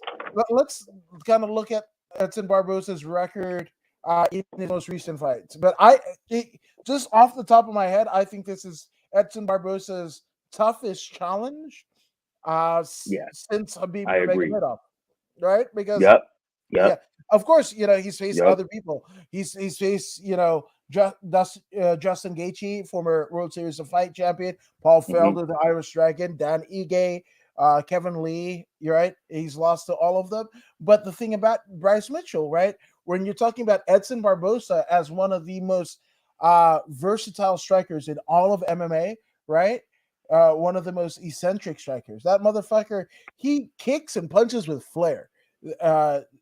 So and with unmistakable power, right? Mm-hmm. So when you talk about that, you do need the range, and I think it doesn't surprise me that he's a betting favorite in Bryce Mitchell, because all he needs to do is get up in fucking Barbosa's face and close the fucking distance. Yep. And Barbosa's in for a dogfight, right? So there's speaking of dogs, right? And he also says that Bryce seems like a good-hearted dude, well-intentioned dude. I think there's a lot more to be said about people being easy lured into dark places on the web. Man. I mean, and it's not just like a make America great again. I mean, we've got both sides of the aisle that are like, oh, we're gonna vote and also buy stock in this shit that we're voting for and whatever. That's both Pelosi as well as Dan Crenshaw, right? So we're not saying what I revert back to Carlin, where it's like it's a big fucking club. We're all not invited, unfortunately. Yeah. So it's not anything like that. It's just like, to me, it's the Thug Nasty and also the Country Boy. It's a lot amiss. There's a lot going on there, and I just can't.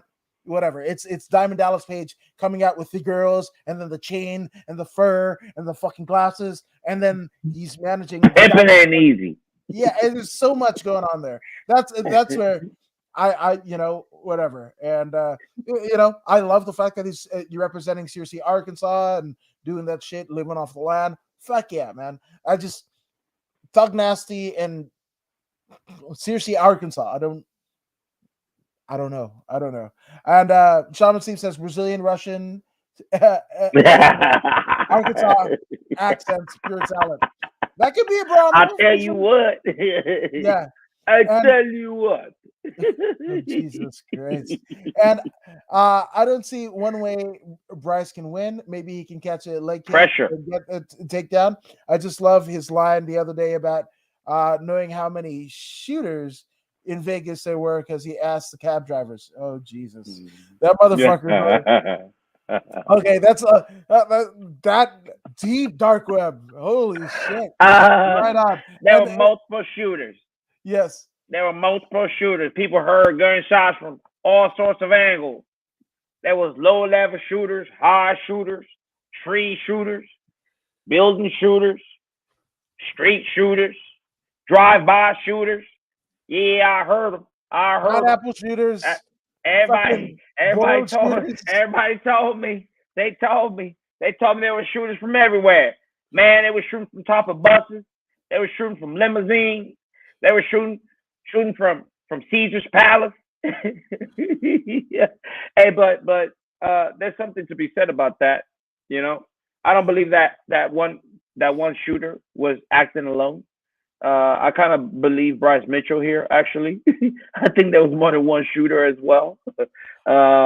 Yeah, because people have said it. They just, you know, it was swept under the rug, so to speak. So Bryce Mitchell might have a point about this one here. You know, I believe there was more than one shooter. Allegedly, it could be a government conspiracy.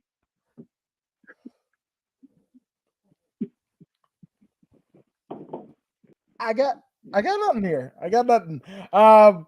And hey, Adam, who has Bryce Mitchell fought, and what are the records in the UFC? So to get, and I mean, if you're looking at just the UFC, you know, side of Bryce Mitchell, you know, there haven't been too many fights in the UFC for Thug Nasty. I can't fucking bring myself to say it.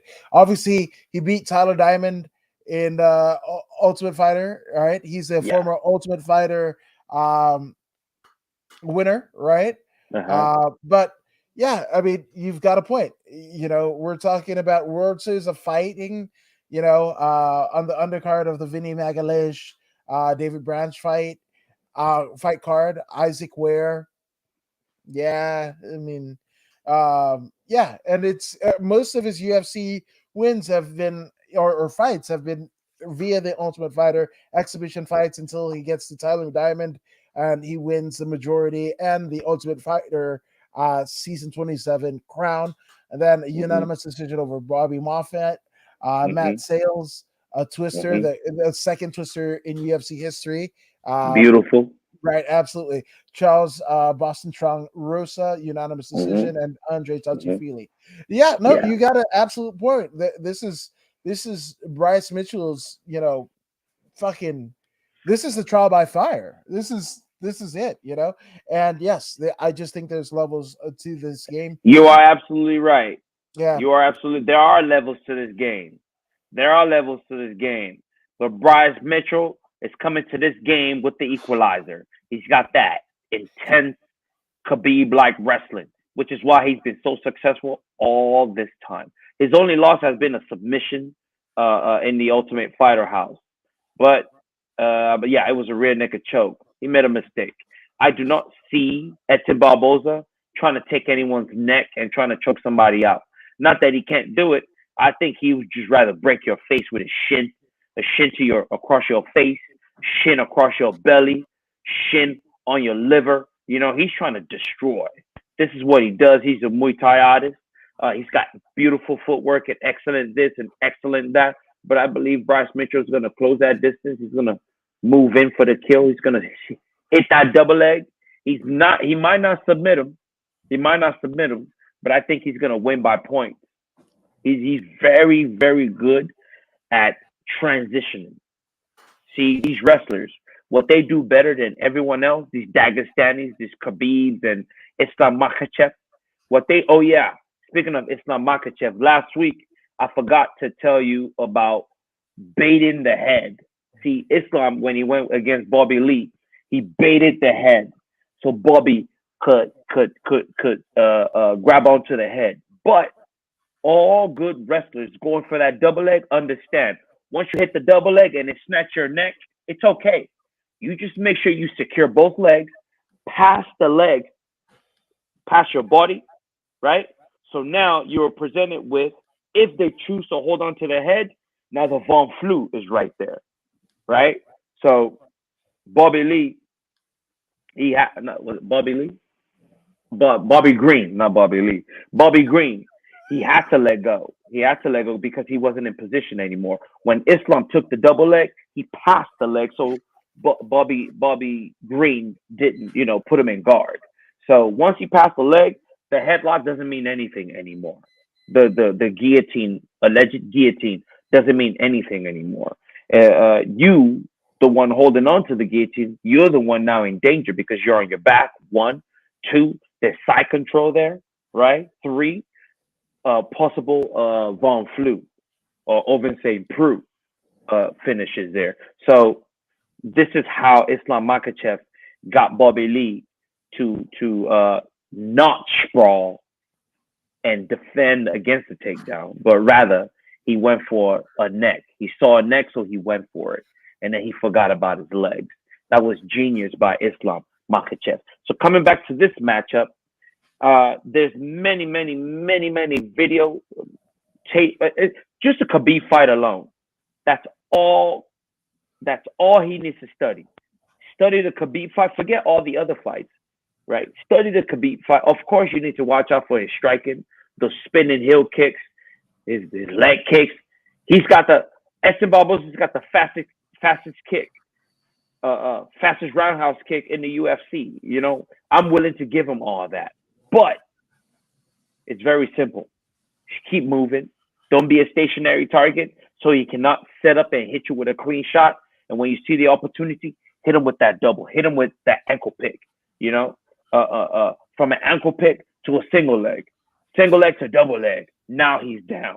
Now that he's down or he's on the fence, you just swarm him like a wet blanket. And I believe Bryce Mitchell is going to do this, and he's going to execute well. Do not expect Bryce Mitchell to stand there and box or kickbox with this fella. He already knows he's not capable of doing so. He's going in there against a far superior athlete, far superior striker. There's no way he's going to strike with him. Expect an extremely boring match like the one that you saw with Khabib. He won't be as dominant as Khabib was, but he will be extremely successful. I see him winning by split decision. He'll win the first, and he'll win the third. All I'd say is I can't wait to see Islam Makhachev versus Bobby Lee. He already, every time I fucking see a Mad TV rerun or watch the Tiger Belly podcast or even Bobby Lee's brother Stevie Weeby's fucking podcast, I'm like, Makhachev is hanging around the fucking corner, ready to fucking swarm his ass like a wet blanket, just like Rudy said. So fuck yes. Bobby Lee versus fucking Islam Makhachev for the win. Because Dana ass ain't gonna give him a fucking title shot. Not if Conor McGregor's waiting in the wings. Give him Bobby Lee. At least you got the fucking Matt TV residual money. Fuck yes. Yes, there is levels to this game. 100%. Most definitely levels. Now, speaking of levels, we are at the co-main events of the evening. You have the 11-1 Rafael Fiziev, Ataman, not Ottoman, not Aquaman, Ataman. Yes, but speaking of, right, Fiziev has wins over. I mean, he hasn't lost since his loss where he got spinning back kicked by Magomed Mustaev. Right. That was back in 2019, and that doesn't seem all that long ago, 3 years ago, but that was his UFC debut. But since then, he's turned out win after win over win. Alex White, Mark DeCassier, Hanato Moicano. That remind me every time that I talk about what could have been and this person was supposed to be the big star. That's who I'm talking about is Hanato Moicano, and I a couple shows back and whatever, and I couldn't remember his name. No, Moicano. Moicano was supposed to be the fucking savior to that fucking division, right? Right. But look at Fiziev fucking KOs the future, right? Literally KOs the future. Unanimous decision of the past in Bobby Green. Fucking wheel kicks Brad Riddell. So there he is. Now he's going up against the former UFC. But unfortunately, your boy's got COVID, so he will not be fighting. Yeah, he's out. Yeah, look, he's out. He has COVID. He got to America. He got to Las Vegas, and I believe as soon as he got to Las Vegas, maybe the next day he started feeling sick. He started coughing. He's been bedridden. Yeah, he called it off some 3-4 days ago, man. Really? Yeah, Fucking he called up the typology. fight, and then and then Islam Makhachev was like, "Yo, what's up? Let's do it at 170." And while the news was being broken to Rafael RDA or Rafael Dos Anjos was being broken to while he was on the Ariel Alwani show. Alwani is telling him, "Hey, I'm getting a text right now. Your opponent is pulling out." So and then Wow. while they're having that conversation, he's like, "Shit, what about Islam Makhachev? What do you think?" Well, he said, "Hey man, I fight anybody. I fight anybody. I am a fighter. That's what I do. I already put in so much money. I bring my coaches, my nutrition coach from Brazil. I sell my house. I cannot do another extension on my house. I sell my house. I cannot do it. I need to fight. I am a fighter. I need to fight. I fight anybody. I fight anybody." So Islam was like, "Oh, you fight anybody?" He said, "What's up? Me and you, let's fight." So he's like, "What's up? Let's do it at 165." And then before you know it, Islam was like, "Oh yeah, I don't want to do it." That's what Dana was talking about. Dana was like, Okay, "Yeah, I that went to makes all sleep. sense. Everything seemed okay. Then when I woke up, the fight was off, Yeah. And just like that, Islam Makhachev's title shot is off the table as well. So Moicano comes all the way from Brazil. I'm like a 5-day notice or something like that, something ridiculous like that. He's pulling in, and he's going to be going up against RDA. That's the new matchup. All right, the Battle of the Brazilians, which Let's go. makes the fucking embedded makes so much more sense because they were talking about like Rafael dos Anjos and like, oh, we're gonna make this fight 160, and I was like, I actually thought fucking Rafael dos Anjos was like punch drunk and shit. I was like, who the fuck? What the fuck is he talking about? That guy. Oh man, I don't know what the fuck.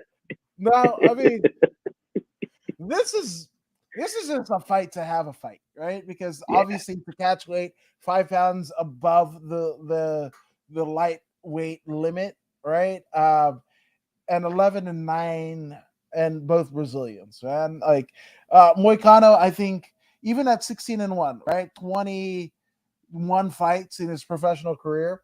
I think the days where even the great Joe Rogan was talking about, oh, Moicano is one to watch or whatever. I think we're past that. We're way past that.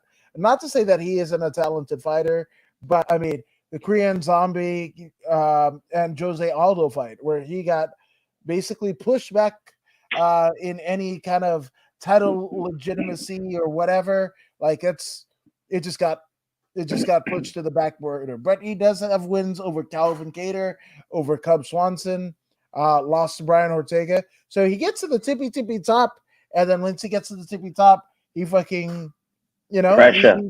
yeah. There's levels to this shit, just like you said, Fight Life Nation, and Korean Zombie, Jose Aldo, Brian Ortega are eons of levels ahead, and he also it's crazy that he's filling in for Fiziev because he actually lost to Fiziev back on the Yep. undercard of Brandon Moreno and Davidson Figueiredo, Yep. Yep. UFC 256, literally 20, 21 UFCs ago. That's literally how it goes, man. So Yeah. I don't know that I care, honestly. Yeah. I would like to see Rafael dos Anjos win this one quite easily without any injuries, so he can be fresh and ready to go for whoever's next. I'd like to see him go up against Islam Makhachev. I would love to see that fight. I would love to see it. Clearly, Islam Makhachev needs time to plan because also Rafael dos Anjos. He said, "I know these guys." He said, "I know these guys. They're not gonna take the fight. They're not gonna take the fight unless they get to plan for months and months for the fight. They're not gonna take it. They don't take quick notes." And he was right. He called the bluff, and he was right. Islam didn't take the fight, and Islam is not 10-20 fight win streak or whatever win streak that he has for nothing. He plans very well. He makes the right decisions. RDA is a former lightweight champion that moved up and was a major contender. I believe a top fiver in the welterweight division. This is no clown. RDA is no clown. He has a wealth of knowledge, complete can be. He is afraid of no one. As you can see, he was ready for the Islam fight. Islam wasn't ready for him. And I respect to Islam for understanding his own limitations, right? You do not want to let ego get in the way. Don't let RDA bait you into a match that you're not ready for. Islam is a big guy. He's a really, really big dude. And for him to cut to 155, I mean, look at Khabib. Khabib is even bigger than Islam. And he damn near killed himself some 3-4 times. Damn near shut down his own liver, right? So the Dagestanis have been wise to this. They don't want to push the issue when they don't have to. So if he's going to have to lose the title shot, so be it, right? He just has to come, beat Beneil Dariush, and he's back in the game. Now, I believe Dana said the Dariush fight versus Islam is what he wants to make next. I'm not mad at it. He's mad at Islam for saying he's gonna fight and then flipping up on them. It is what it is, It's better to lose a small amount than the whole stack in regards to poker. So he bet a little bit, He bluffed and he lost. Well, it is what it is. So now I would like to see Rafael Dos Anjos not get severely injured in this match, so he can quickly have a turnaround matchup with someone else that's going to get him closer to that title. I want to see his title run. I want to see where it goes. Yeah, I want to see, how he matches up with the top 5. Yeah. You said that RDA is not a clown, right? But also, if RDA dressed up as Frankenstein for Halloween, I'd be like, right on, 100%. He's got to pass for that, man. He's got to pass. Hey, he can do anything on Halloween day, bro. Even dress up as a clown.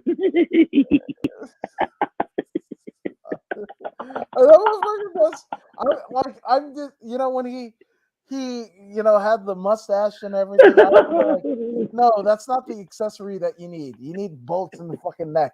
That's what you need, sir. No, RDA is one of the greatest fighters of all time. And that Ariel Helwani interview was pretty crazy. To see RDA's reaction that he lost Fiziev in real time was surreal. He expected it. He expected it. I think that guy, the interview guy, is still in the game. That's impressive because Ariel. Yeah. Ariel. I think he has like 1.5 million subscribers on YouTube. Okay. And he's got an audience. At least 5,000 tune in at a time. So he's still in the game for sure. Okay, go see what. Yeah, I mean the Schmo's in the game.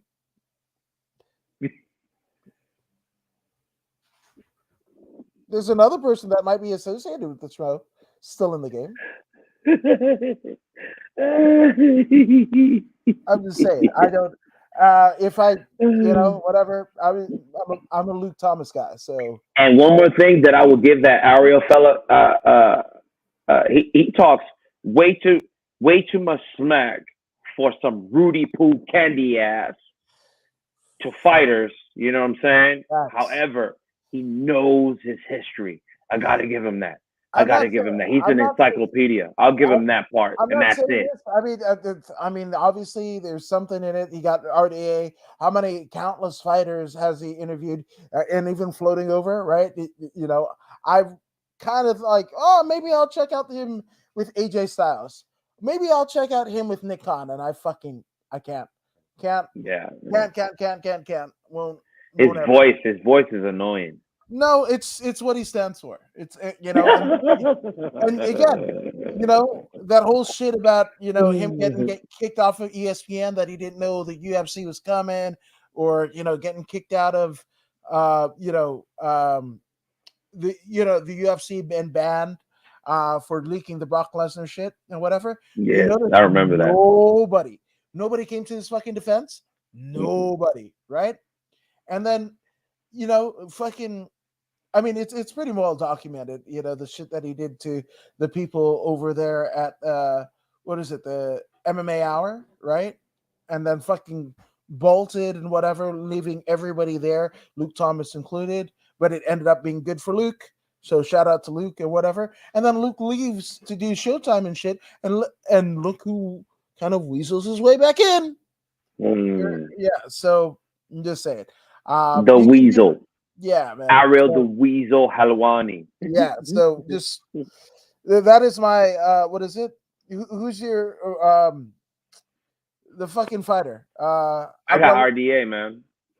Yeah, no, but I'm saying like you have the love and affinity for Ali Abdulaziz.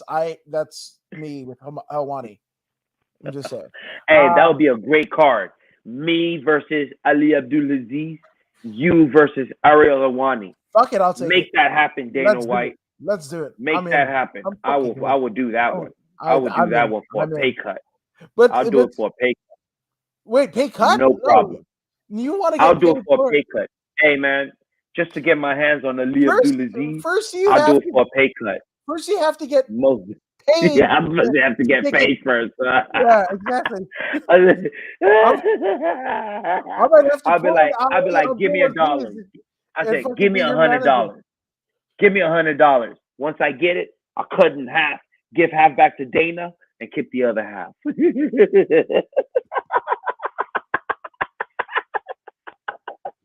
Hey, but I'll do that Ali Abdulaziz fight any day, man. That slave driver. You know what I mean? He's a slave. He's a slaver. He's a slaver. I hate that dude with a passion. You say he's with a passion. He remind me of them Arab slavers. You know what I'm saying? That's what I see. When I see him, I see those Arabs from the United Emirates owning slaves right now. Right now. That's what I see when I look at Ali Abdulaziz. That's why he will dare to recommend that Izzy fight Usman, knowing how Usman feels about it. But he says, and he has the nerve to say, I'm feeling selfish. I'm feeling selfish. I'm feeling selfish. This is it's not like they are blood brothers. They're not blood brothers. They're not blood brothers. So it's okay. They can fight. They can fight. They're not blood brothers. I'm feeling greedy. Bastard. The bastard. At least he's honest. He's a dirty, stinking rat. Bastard. He's a dirty, stinking rat bastard. He's at least he's honest. I'll give him that part. I'll give him that. He's a piece of shit. I second that. Add it to Mo and Ariel Helwani. I'm just saying. Hey, you know the irony here? What? Ali Abdulaziz hates Ariel Helwani. There you go. Fuck, have those motherfuckers fight. You know, fuck it. I'm cool. I'll get the winner. Fuck it. You can Putin do the fucking deal, and we can. I don't know. Fuck them all. And RDA versus Michael Chandler would be fun. Yeah, it could be. That's a good fight. It could be. That's a good fight. It could be, and also that's a good fight. It doesn't get loss of brain cells. I hope they get a fucking payday because, like. But I don't think RDA will take that fight because Michael Chandler will do nothing for him. Chandler is currently on a 2-3 fight losing streak. Yeah, exactly. Yeah, so he's not going to take that fight, but it is a good idea. It's a good idea. He's not going to take that fight. He's not going to take that fight. One of them would have to get the title. You got to believe that maybe RDA is a little bit closer, not by much. Yeah, but you might see RDA versus Justin Gaethje if he loses. Yeah, 100%. you probably see that. Fuck, who's the champion? And that makes more sense. Huh? Who's with 155? Is it Usman? Is 155? No. Is Charles Oliveira. Oh. Yeah, Charles Oliveira. But I think now Bronx. Bronx starches them both, so it's not even a fucking deal. So, yeah. But speaking of like scorching whatever the fuck and scorch earth, we are at the main event of the evening with two fucking schmucks. You got Kobe, the fucking con man Covington, and fucking Vidal Sassoon over here. What the fuck? Both of them can. I don't know. Fuck. I hope this shit gets double KO, and then Dana fucking runs in there and fucking teabags them both. Like this is some bullshit. Hey, I fucking don't. What? Good. You know what I just noticed? What? The Rafael Dos Anjos fight is 5 rounds. What? The co-main event is 5 rounds. God, they're gonna fucking put everyone to fucking sleep on this one. Yeah. It's 5 rounds. I'm not excited about this at all.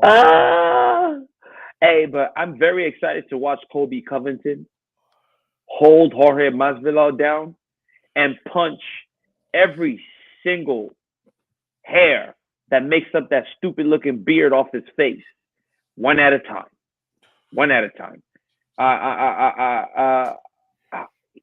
He's such a phony. He's got the nerve to call. Phonies. Yeah, they're both phonies. At least one of them admits to being a phony. Does he? Right? One of them admits to being a phony. The other guy is worse. Wait. Masvidal is worse. He's the worst phony of all time. Wait. I mean, you talk all this smack. I mean, the level of smack talk that he's talking right now. If you're going to talk like that, put that belt on the line. Even if Dana doesn't say put the belt on the line, he should be like, yo, man, and my title's on the line. You know what I mean? If you're so confident in yourself, put that title on the line against Kobe Covington. Let's make this more exciting. Usman already fucking Masvidal. Yeah, Usman. Yeah. But Usman, technically he still has it. Fucking Fight Island. He did. But technically he still has it. You know what I'm saying? He still has it. Let's see who the king of Miami is, though. Who's the baddest man in Miami? BMF sounds real good right now. Put that on the line. Bryce Mitchell. He's a thug, right? He's nasty. Thug nasty, nasty. There's one thing Miami's got. It's thug and nasty motherfuckers. So Bryce Mitchell is right in there. He's the fucking king of the 305. Good God. And Kobe called him Tony Montana. That was hilarious. Tony Montana. He's right. He is a phony Montana. He's absolutely right. See, that's exactly what I'm talking about right there. He can't keep up with stuff like that.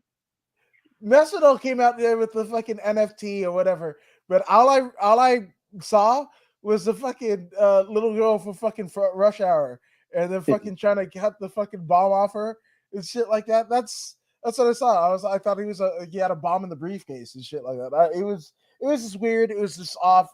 I didn't like that press conference. I saw a 90-second version, and that was fucking 85 seconds too long. A 90-second. Hey man, he straight reminds me. He's nothing but a street rat. He's a street rat that came up on some cash. That's all he is. That's all he is. Yo, they said okay. And did you hear about this contract shit where Masvidal signed a fucking contract that was one of the most lucrative in fucking UFC history? For what? For what? I will have to see it to believe it. They talk all the time. That's coming from about Dana. This and that. I want to see this. Dana talks too. Dana is the master promoter. He is the master promoter. But is he a master debater? Yeah,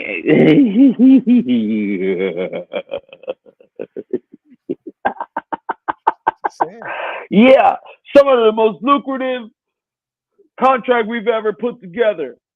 I bet you it doesn't come close to Izzy's. That's what I'm saying.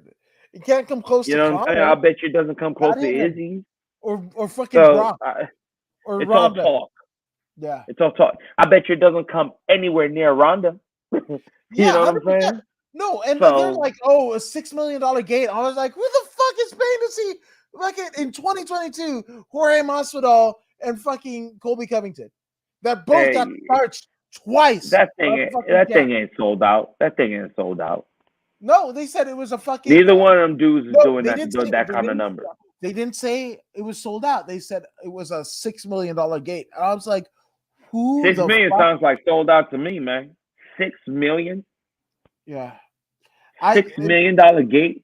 That sounds like sold out to me. Okay. It's all talk. Until Yeah. the numbers come in, it's all talk. And Dana doesn't talk about numbers anymore, so there's that. And then when Colby was pumping the pay-per-view, Jorge was like, sell that pay-per-view, get me paid, because Colby doesn't get any pay-per-view points, LOL. It was a silly press conference.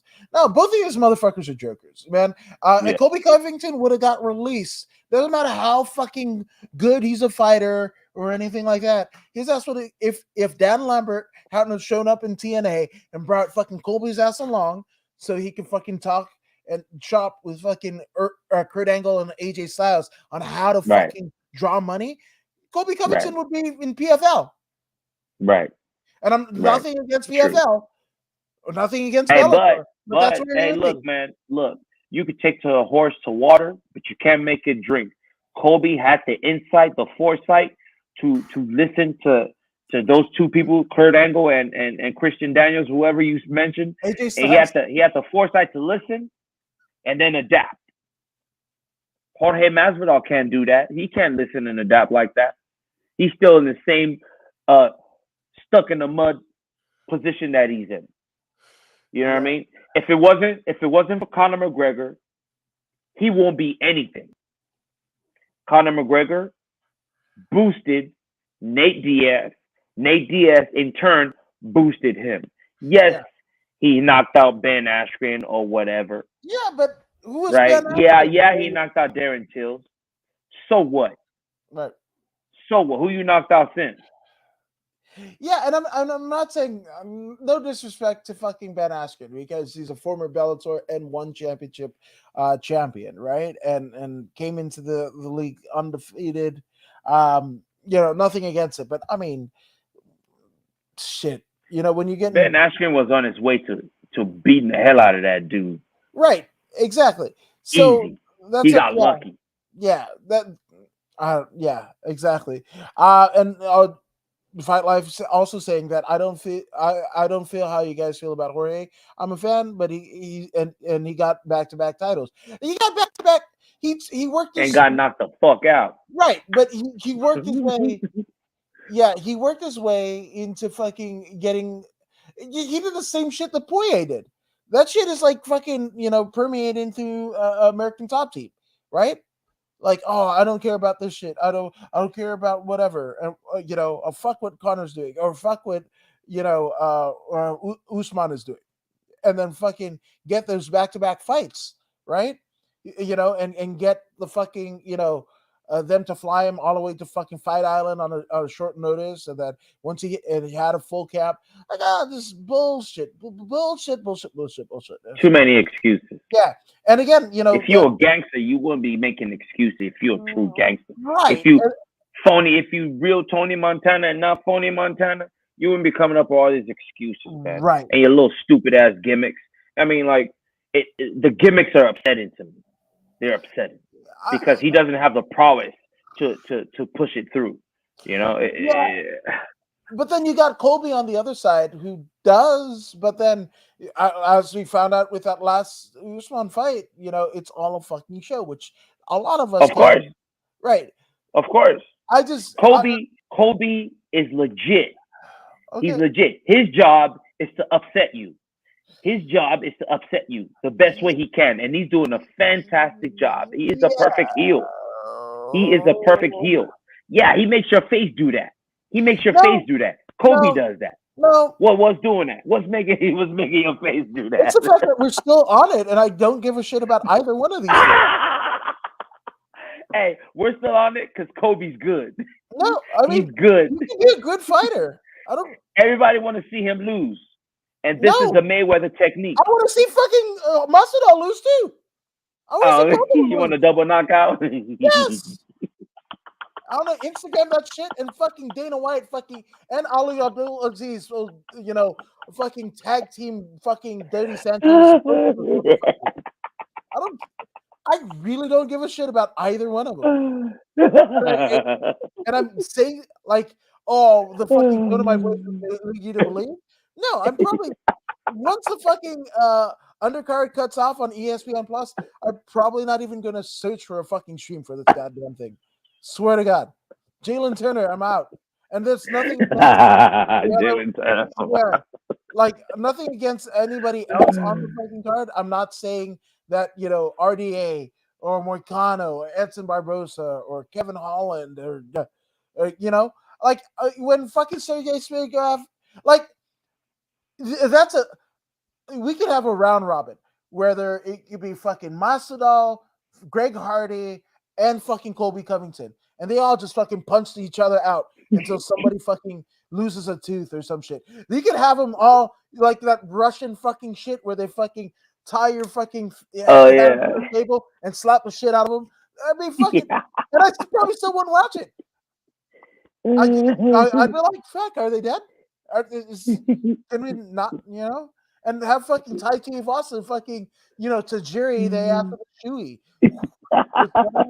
I could not give a shit either way. And again, what is the zero-sum gain out of this? Oh, we get another title contender from Usman.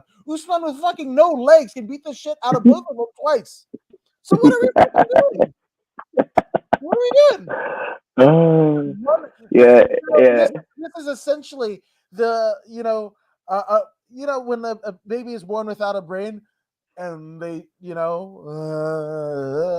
because there's nothing there. That is this. That is this. This is one last fucking payday for fucking Colby, Jorge, and Dan Lambert's ass. And Dan Lambert, nothing. Look at what Dan Lambert has done with American Top Team. He's proven himself to be a good promo in both Impact Wrestling as well as AEW. So fucking kudos, man. But like, could I give a shit? Like, we're gonna talk about. I'm more excited that we get to talk about it, and I'm probably going to be closer to that fucking double KO. Right? I want them both to have career-threatening injuries. Life-threatening. Where can we open up fucking T-Mobile Arena where we have that fucking guy with the fan when the parachute drop down? Can like anything? Can Shaq go in there and fucking slip on both of those motherfuckers? I just man. There you go. Hey, but Kobe is too talented. He's educated. That's his main asset. He's educated. He's college educated. That's his main asset. One, he can sit down and assess a situation and follow a game plan to a T. That's one. Two, he's got excellent wrestling. Three, he's got excellent cardio. Four, his striking continues to improve every single day. And those four attributes, he runs right through Jorge Masvidal. No problem. Unanimous decision if he doesn't submit him. Now, the Fight Life Nation says shots off for beating Nate Diaz, and that's he got lucky. Nate was about to start whooping that ass because he was getting tired. That was Nate being Nate, right, and not giving a shit, right? So there's that. And Colby's a good ass fighter. I'm picking him by decision. Yeah. I'm not saying that he's not a good ass fighter. I just if he breaks a fucking kneecap, I'm not mad. I'm not mad at it. And also, I'm probably not going to fucking pay to see it. I might glance over it if somebody posted on social media. Might, and go, oh, ooh, whatever. That's it. But short of that, I'm out. That shit is like fucking Shark Tank. I'm like, whatever, just have fucking Usman. At the end of it, just have Usman come in there and just fucking be Kenny Omega and just fucking be the sweeper. Be the cleaner and clean out that fucking division of these two stupid son of bitches. And and you're talking about Colby Covington's college educated. Okay, cool, right? But let's stop fucking saying that all these fucking degrees are all on even keel. This motherfucker has a fucking degree in cheese appreciation, a master's degree, because that motherfucker is corny as shit. But In cooking. Does that mean he can make a good ass grilled cheese sandwich? Fuck no. Fuck no. You know. So the King of Miami. I would be ashamed. I would be ashamed if you if this is the King of Miami. You need my fucking J-Lo, Miami Dolphins, the fucking Miami whatever baseball team that's on strike and shit like that. If this is it, we need fucking Kimbo Slice to come back from the grave. Fucking Dada 2000 to fucking come out with his dumbass fucking haircut and shit like that and save me. Fucking MVP. Right, of the WWE, come out and fucking put the hurt business to these stupid motherfuckers. If this is the King of 305, the King of Miami, y'all asses needed better representation. Fuck it. That's it.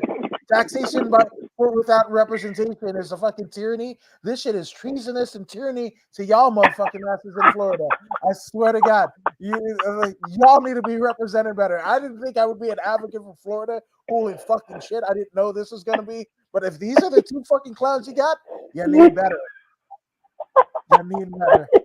Just saying. Fucking, where's the fucking alligator that fucking took off Chubbs' hand in fucking Happy Gilmore? That motherfucker's a better representation of a 305 badass motherfucker than these two stupid sons of bitches. And that's all I got to say about that. They're both stupid. Fucking, and I hate the fact that Covington is right about fucking Jorge Masvidal not being educated. I hate the fact that fucking, one of the two of the greatest in-ring technicians in AJ Styles and Kurt Angle is responsible for this dumbass motherfucker who should have been Bellator fucking 3 years ago. Without this, what he got in Colby Covington? Nothing. UFC wanted to cut him. I swear to God, I wish I wanted to get into the fucking DeLorean and just see him on fucking, PFL 99 fucking get his ass whipped by fucking David Branch or some shit like that. I don't fuck all this. What do we fuck it?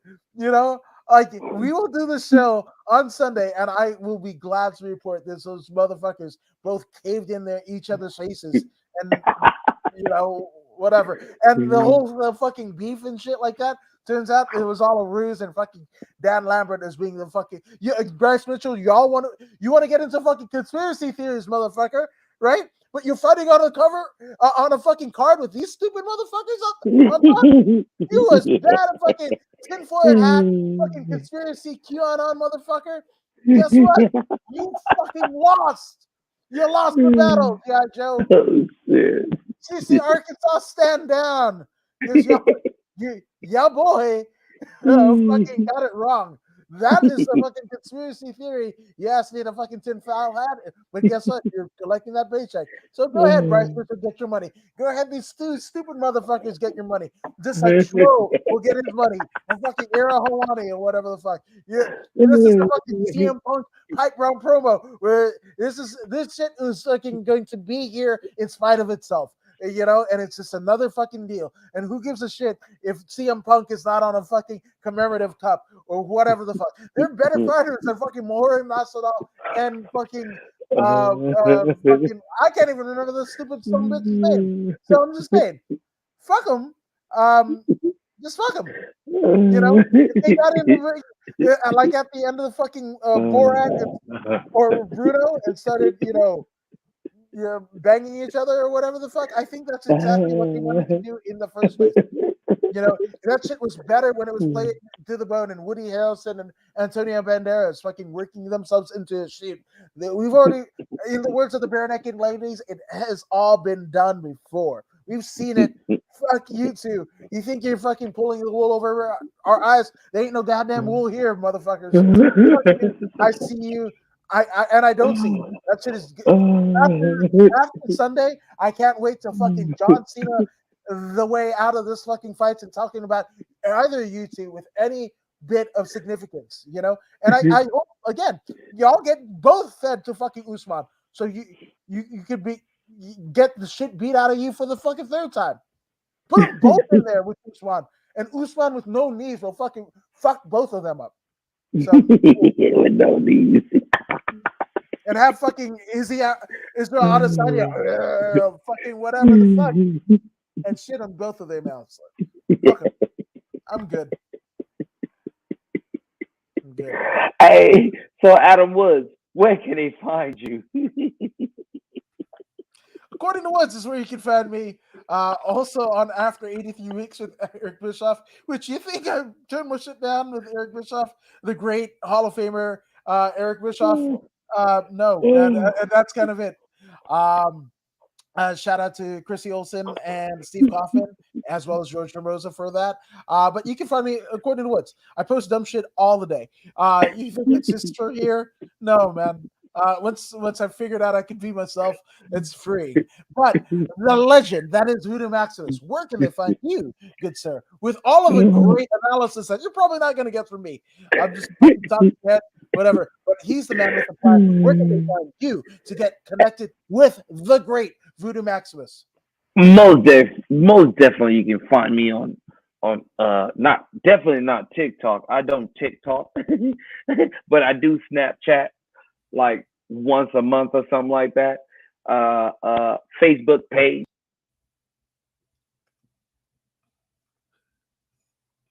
He muted himself.